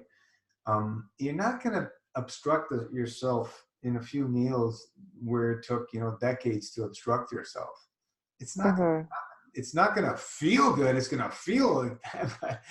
The body's very resilient in how it works and functions, and obstructions take time to build. You can do an obstruction instantly with an emotion, but I mean, the physical obstructions, they take time to put the body in that state. If you're doing it, meal after meal after meal after meal after week after month, yeah, you're going to start obstructing yourself. Yeah, it's going to happen. So, but going forward, I have to go super slowly, like fruit so if I do 5 days of eating, 2 days of master fast. Yeah. See how fruit meals. Yeah. And I'm just nervous that I'm probably going to want to add vegetables at some point. Yeah. Do it. Miranda, salads. Listen, I want the perfect life too, but my dad's got a restaurant in Framingham. It's a disaster. Okay. I'm transitioning with standard American diet when I'm a jerk and MFS. So that's why when people say, go slow, do this, do that. No, do whatever you want. And then just do full when you can, until we get this right, do whatever. I guess I had this big fear that if I start eating again, I'm never going to stop. You have to follow, Yeah. follow the protocol. Yeah. It's a process, Yeah. The best is to follow the protocol. The first week is fruits because you've been fasting for a while, right? So the first week is fruits, and then the second week you can add the vegetable. The protocol is on the website. You can go over. Yeah. The second week you can start adding the raw vegetables. Do that. 5 days a week is great. Do it within 3 hours through intermittent fasting during the day.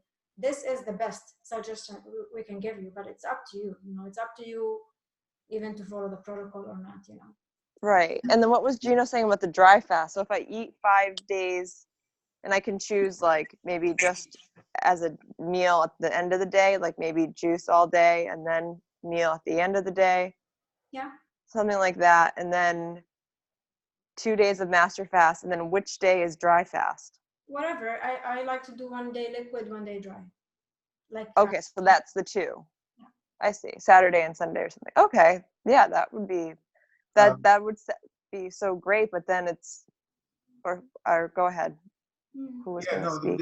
I like choosing dry fast on the busiest days myself. You can move it towards during the week. Mm-hmm. Yeah, dry fasting if you're not working is really hard. Yeah, so you choose whatever is best for you. If you're not working, you're not busy. On the fridge and stuff. Depends on where you're at. See how it feels. Sundays are always good. I like the weekend because it makes it easier to do your and break everything. I think drying when you're on the weekends I like. Yeah, I used to do that for a while, but anything, whatever works for you. But if you have to work during the week, it's harder. Any little thing when you're in it too will make you break the fast. Like I know people who have gotten all of the stuff that they need. Okay. Mm-hmm.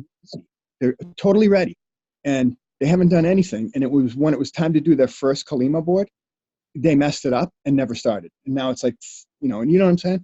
It's crazy. Just get yourself prepared and I don't know, practice without all the junk, keep using your enemas and doing all that stuff. Obviously keep using the tools that you can. And then just do what we're talking about. Just do a few days a week. And then when you get a feel for work and the situation and everything that's going on, you'll feel more comfortable. It's going to tell you what you're capable of, but you just can't push it because you feel good. And you think, you know what? Yeah, I am perfect. And then, you know, you hit another roadblock. So just be patient with yourself. You know, we all, Miranda, one I of just us. wanted to add in. Sorry, go ahead. Go, please. I'm talking too much. No, I just wanted to add, you know, you were talking about, you said, you know, I'm a little bit scared to break my fast because I feel like I'm just going to keep eating and I'm not going to be able to fast again. And when I used to do my long juice fast before I came to MFS, raw juice fast, I thought of it as an event. I was like, I'm going to do this fast and I'm going to do this fast super, super long so that I can go back to eating and I never have to fast again. But the truth is like, once I came to MFS and I realized like, okay, I can do a fast, I can do MFS, I can go to eat, I can go back to eating, but I don't have to go back to full eating mode. I can stay in the lifestyle, the fasting lifestyle. So if you're scared about going back to eating, you know, you could just do a few days and then take a day to do MFS, take the 2 days to do MFS. It doesn't have to be a complete 100% switch from MFS or the fast that you're doing to back to eating 100%. And you don't have to like freak yourself out about food. You know, come to eating with a place of love, you know, enjoy it, have fun with it, because, you know, when you eat fruit, it's delicious and you can enjoy it, you can have fun with it, and you can feel good with it, you know?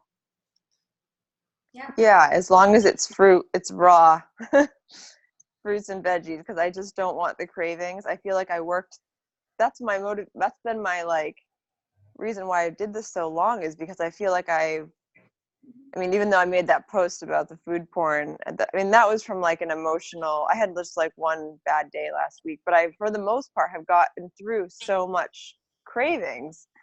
So, and I know that cooked is going to make me crave. So I just have to stick to raw. But can completely. I tell you something? To be completely honest, you know, the thing about cravings and the beautiful thing with MFS is like, from my experience, even like 3 days on MFS, I mean, if you have cooked food, like those cravings are washed away so quickly. I mean, really, don't tell me that. I mean, of course, everyone is different, and of course you can get craves. I'm not saying you're going to be 100% craving free, but the MFS protocol, you know, like with the plasma pudding and the tinctures, it opens you up. It opens you up energetically, and it becomes more than just cravings. And I felt like when I used to just do the raw juice fasting and, you know, I really didn't open up much, it was always about cravings. I was always like, oh my God, cravings. Like I did 120 days once, and I got to 120 days and I was like, when I start eating, like, am I going to get cravings again? And I just started to get scared. But there's no room for fear. There really is like no room for fear in this place. You got to come to it with like all love, because when you're loving all of it, and you're loving even those healing reactions, you're loving them, and you're like, you know what? Things are moving. Things are opening up. I'm loving this. I'm going to get through this. That's when you're like, oh my God. And you just like feel it. You go through it. And those cravings, out of the window. You don't even care about them. So what? You get some cravings. You jump back in, they go away, you know? Yeah. You don't have to overthink anything. You just got to trust, you know, trust and surrender, for sure. One day at a time. And what always, and the best part about like us not like failing on this protocol, whatever, we still don't have to, like, I've been in here for a while. I went down to Peru and did ayahuasca. I was still searching. And what ayahuasca showed me, first of all, I ran into someone who is a legend in the MFF circles in the jungle in Peru. Whoa. Like, talking about this and that, and I'm like, I'm so, that's you? I'm like, I'm so-and-so. And so we like started converting people in this tribe because they have you do the dieta, which is crap. But make a long story short, he went through he doesn't have any cravings anymore. Okay. Now he's in 9 years. He was paralyzed for 4 years, half his body. So he has 0 cravings. So he has no issues with just having fruit and stuff like that. But it takes a long time to get there. You can't freak out. They're inevitable. When you start to dig up MFS, like I'm going to put a post up today from what came out of me before the pudding came out of me. And there is so much stuff inside of us where you're, even Rana with the colonic machine and doing it for 2 years is amazed at what's still coming out of her. It's Yeah. it's not just us, it's generations. Yeah, it's up and down, up and down, up and it's going to be a lot of learning. Give your body time to learn. Practice. With practice, you'll be able to change your beliefs. You'll be able to clean up your body. Scott was like a Yoda, and then he disappeared for like 8 months. Seriously, Scott. You even got offline, didn't you? Yeah, and see, and I don't know, you know, and what Gino's saying is a good case. My first master fast experience was 132 days. And then in my genius self decided to ask Gino if I could be an administrator on the board, not understanding like the amount of energy that you have to just deal with every day. And it just got to the place I'd pick up my iPhone first thing. I mean, my eyes would wake up and I'd be like, holy crap, what's going on the board? You know, I was just so stressed out about it. And it was overwhelming. I did a 132-day fast, and guess what? I went back to eating exactly the way I was before. And I was angry. I mean, I was angry because I needed to clean out my system. But because I was in such emotional overwhelm, I was like, fuck everything. I don't care. Fuck social media, everything. I don't care. I don't want people talking to me. I don't want anybody looking at me. And if I'm just going to close down into the Batmobile mode, you know, where that hard shell comes over everything and nothing's getting in. And all the fears come back with the eating. Right. And then amazing. So this goes to the part where you think you'll never come back, right? Mm-hmm. You always come back. You do. No. And you guys, this is almost just a little bit emotional for me. Okay. Cause seriously. Yeah, we love you, so Scott. The love in this group is overwhelming. I mean, it's kind of like Halley's Comet. It only comes around once every 75 years, but it still will. And it keeps you in that orbit. And I am so glad that I came back, you guys. I just it's worth it. I'm coming back. I'm not on the protocol right now. It's taken me a while to even I read the protocol again today from top to bottom. And I was like, holy crap, there's just so many things that mean so much. It just means so different to me. But Monday, I'm going to start again. And I just don't care. I mean, I've had several mini fasts and I just feel like I'm finally to the point where I can emotionally release. If I was so backed up emotionally, you know, I totally get it. We want you back, Steve. Scott. Steve. We want you back. He's back. Want you back. We want you back with us. Your love and your energy. Back with us, and please stay connected with us always, because you have such a big heart, and the way you communicate is and he also, Scott, overcame something that everybody says impossible, right? No. What was that? The nerves in your feet. Oh yeah, sorry. Yeah, I see you forget about these things. Yeah.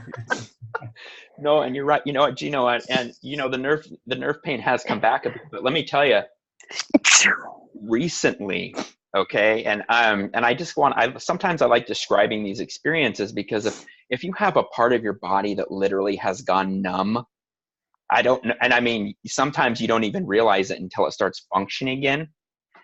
But you know, today I was just walking on my deck and just trying to enjoy the movement of energy. And all of a sudden I just felt that muscle in the arch of my foot. It like grabbed the hold like it was supposed to. And I was like, it's coming back, man. It's coming back. Exactly. Yeah, we want you back. Everything is freaking possible. Yeah. Ranjit, we're so happy that you are back with us. We really are. It's first day of spring in Aussie.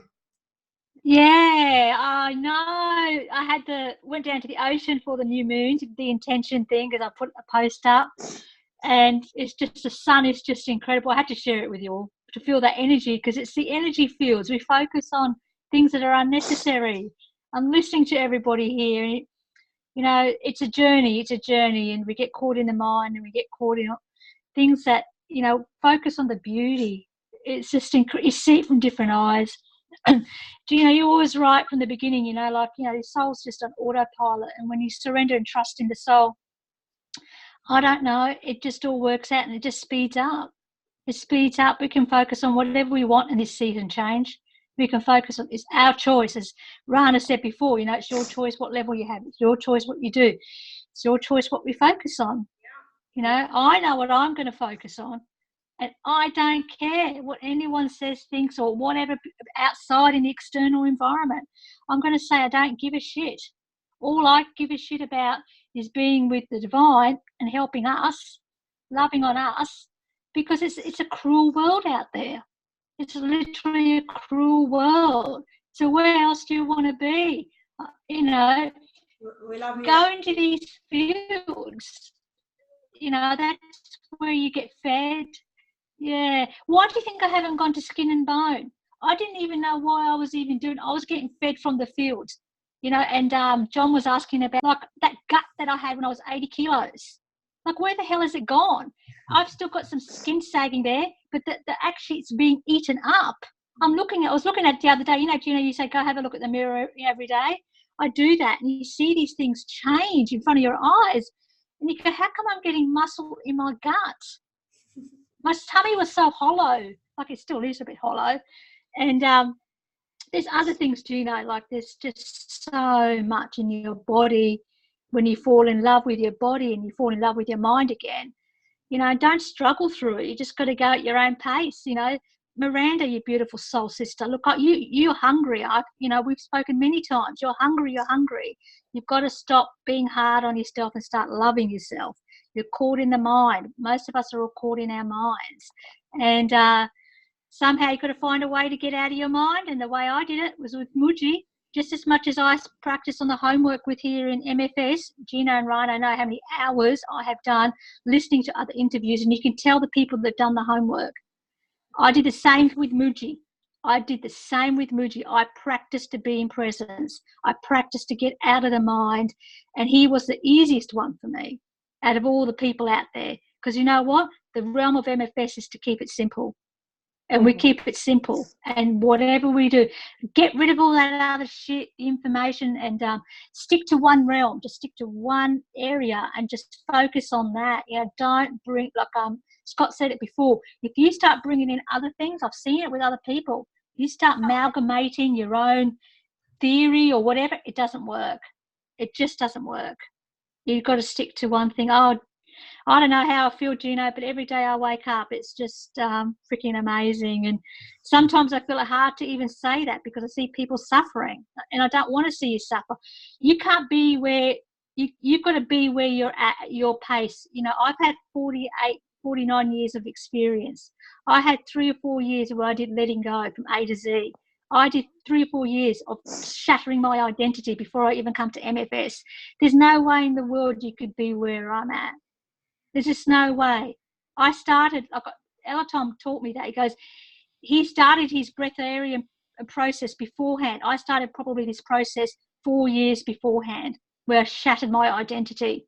Like, you know, so there's so much in this journey. The only thing you can do is stay one step ahead, be kind to yourself, love yourself, and just connect to the people that your circle of influence is so important. You need to.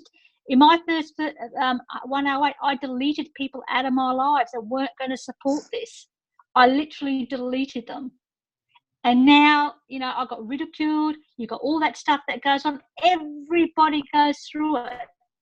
But the choice that we have is how do we focus and how do we handle it? Do we focus on the positive?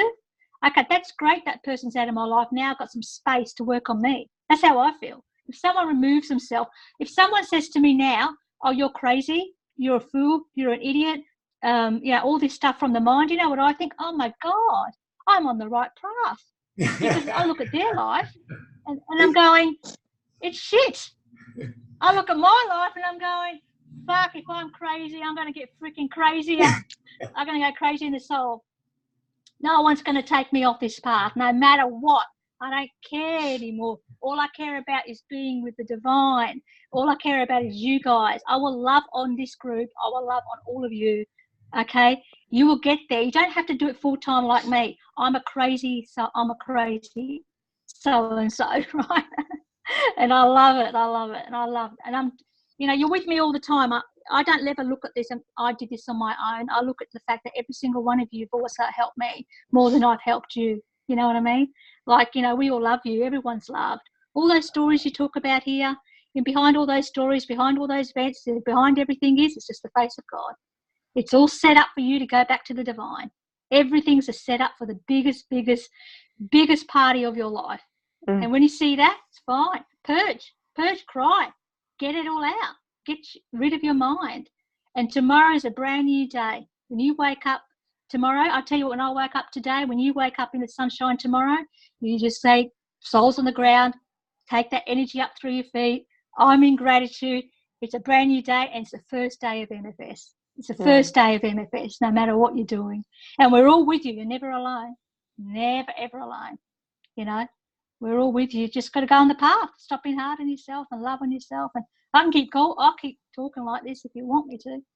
But, thank you so much, Renji. It means so much. I mean, it just reminds me to say that, like, I wouldn't have done, I mean, I wasn't doing MFS, but I wouldn't have juiced this long if I hadn't have been part of the group and watching everyone.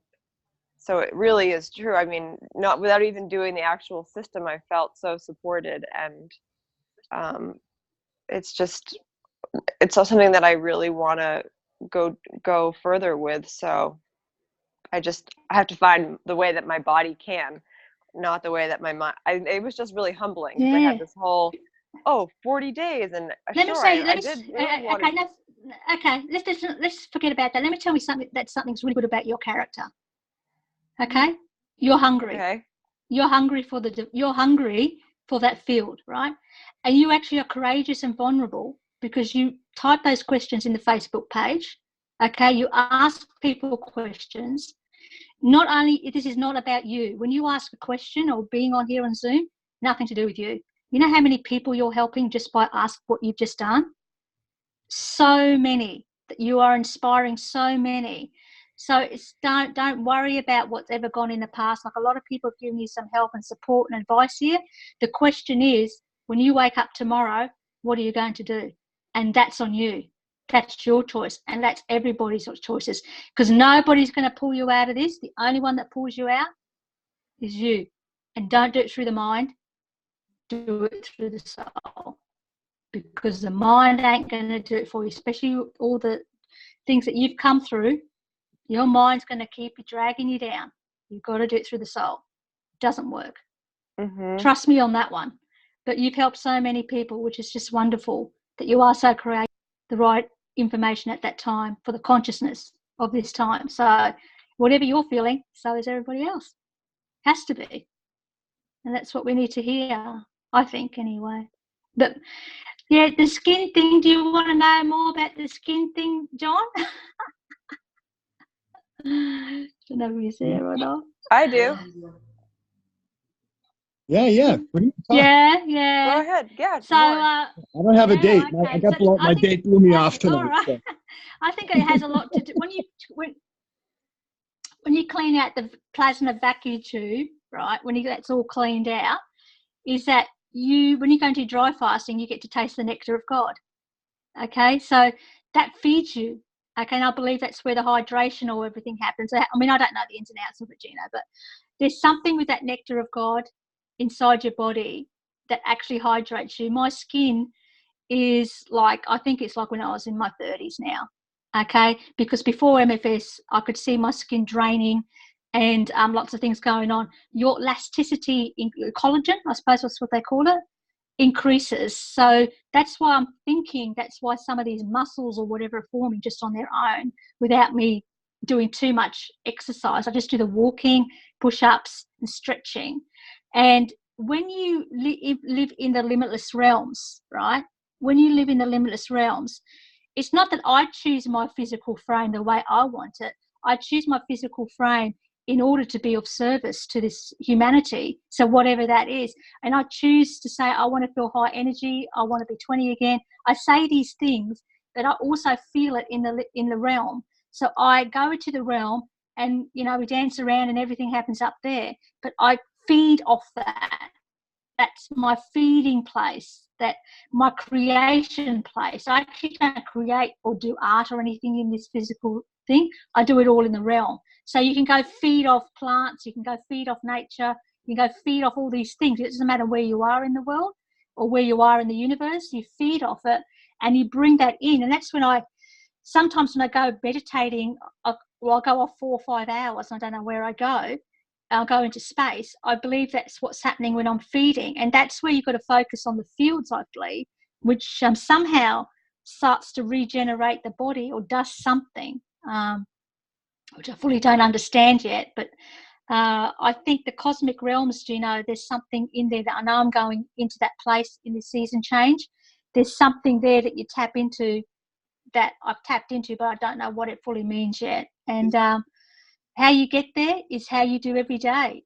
It's like focus on the energy fields, focus on what makes you feel good, focus on what serves you the most and lifts you up, and delete everything else.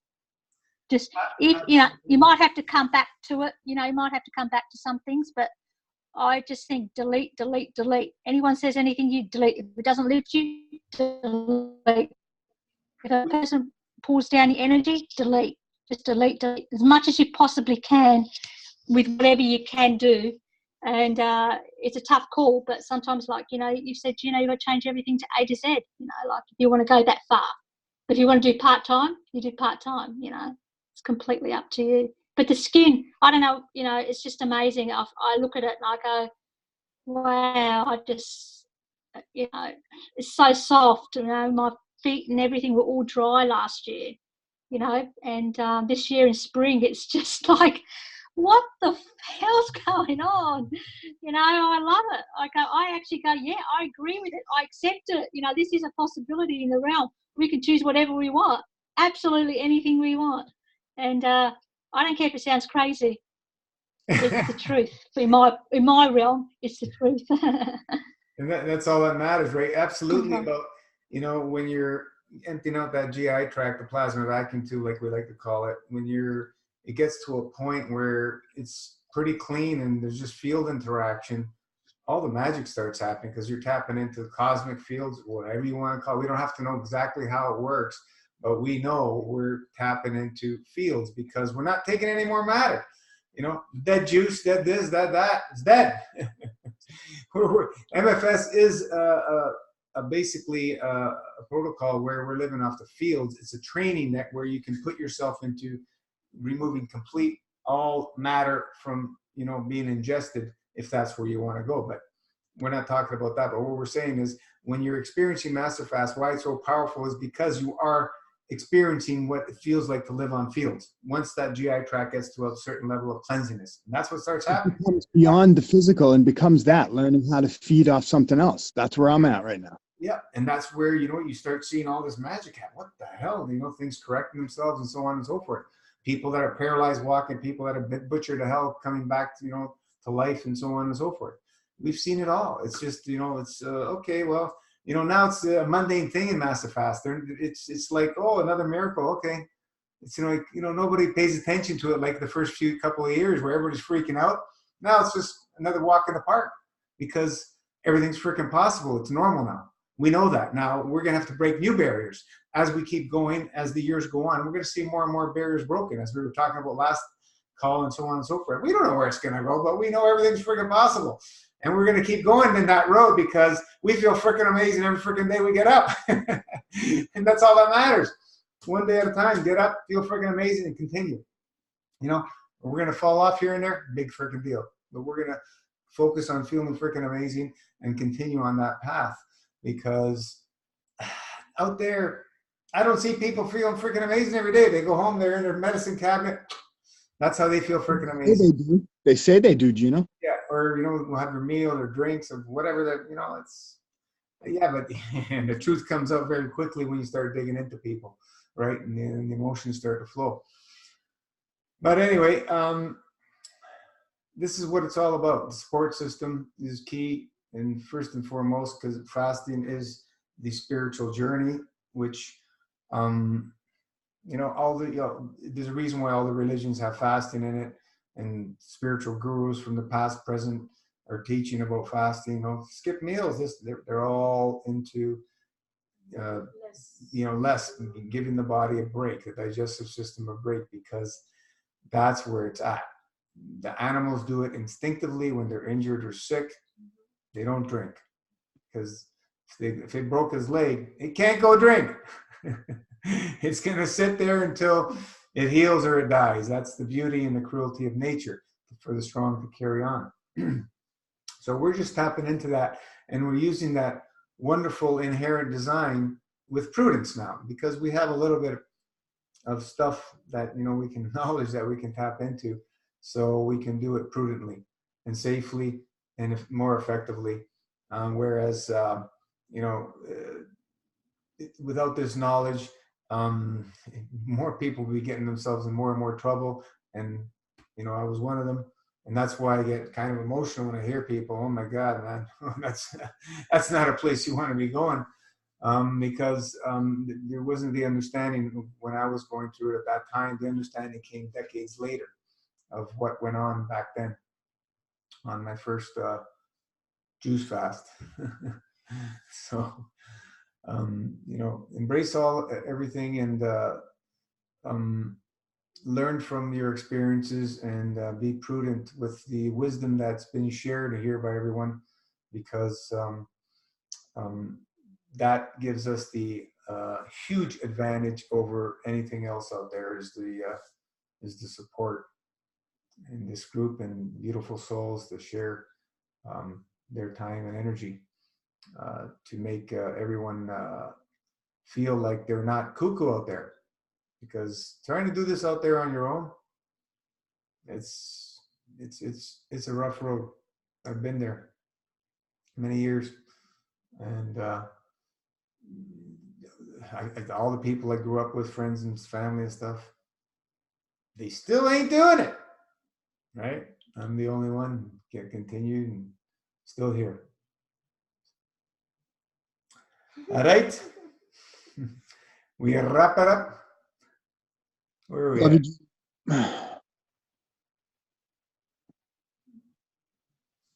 You gonna say something, John? No, I just said I love you. Oh, thanks. I love you too. Yeah, I love you, too. Gino. Love you, Randy. Love everyone. The minibus is leaving. Thank you so much. See you guys. We're in. We fine. Yeah.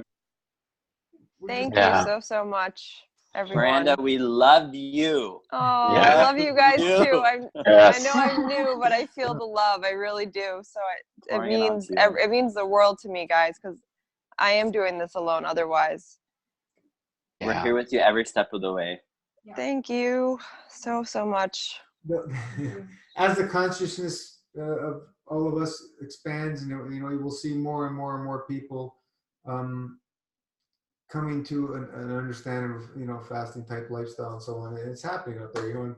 But the breatharian world is opening up more and more, and people being attracted to that. But that's a whole nother level. And same thing in that people are going there. I'm a breatharian. I put tape on their mouth. They think they're breatharian after going through a 7-day or 12-day or whatever, 21-day.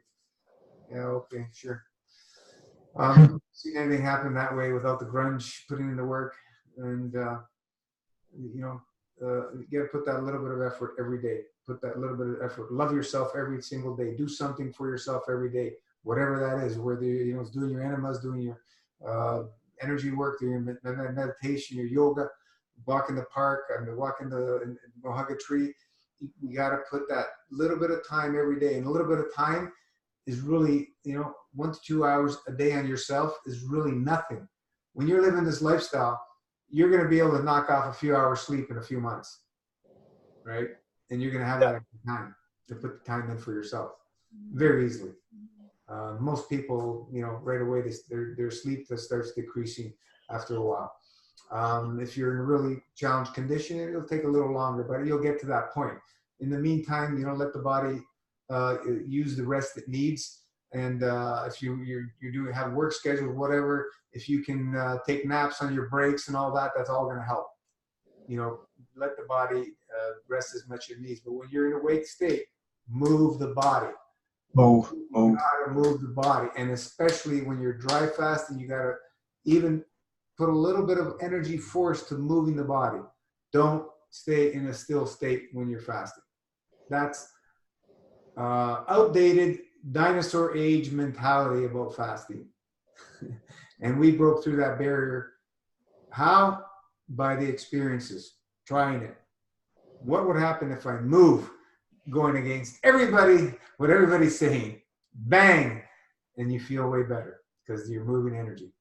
So, you know, we don't have to force, but, you know, a little bit of a push and get the body moving, and you'll see the energy starts flowing. You will start waking up, and everything works beautiful, because the lymphatic system, which we've been told is the waste system, our new understanding is that it's your energy system, and it has no pump.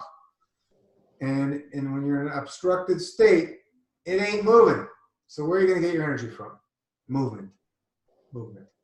When you get to a level where you've cleaned out the GI tract very well and the lymphatic system is freed up, my understanding is it's gonna be able to move on its own, your energy system, without much movement. And this is why the more you go into this lifestyle, and for years, you'll be able to hold your weight and so on, and your energy and your muscles much more easily, because everything's working much more efficiently. That's the key.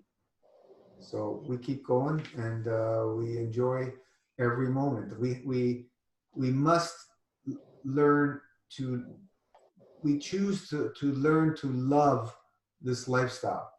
You know, like I say, we love to eat, but we love fasting way more. So fasting is the lifestyle. Eating is just for fun, for enjoyment, for pleasure. That's how I look at eating now. Even though I love to eat still, it's for fun. It's not the lifestyle anymore. It's not something that we keep the old program that it's a necessity. You know, drinking is a necessity. No, we've thrown that out. We've shown that it's not needed. But it's going to take a while to move through that process to really believe that and work with that. But you know, little by little, every week, every month that goes by, we gain a little more trust and a little more trust and a little more trust. And that's how we're going to do it. And that's how we master the journey. It's never a destination. We're just continuous on mastering the journey. So thank you, everyone. Appreciate all your input. We love you all. And we always have a blast. Thank you. And, love you guys. we'll see you on the page. See you on the page. Night, love you guys. Have a great Sunday. Mine's pretty good. Bye. Yeah, high five, mate. Yeah, high five. Yeah, gotcha, mate. Can you come to Sunshine Coast? You all are. All right, guys. Good night. Good day. Thanks again. Good night. Bye.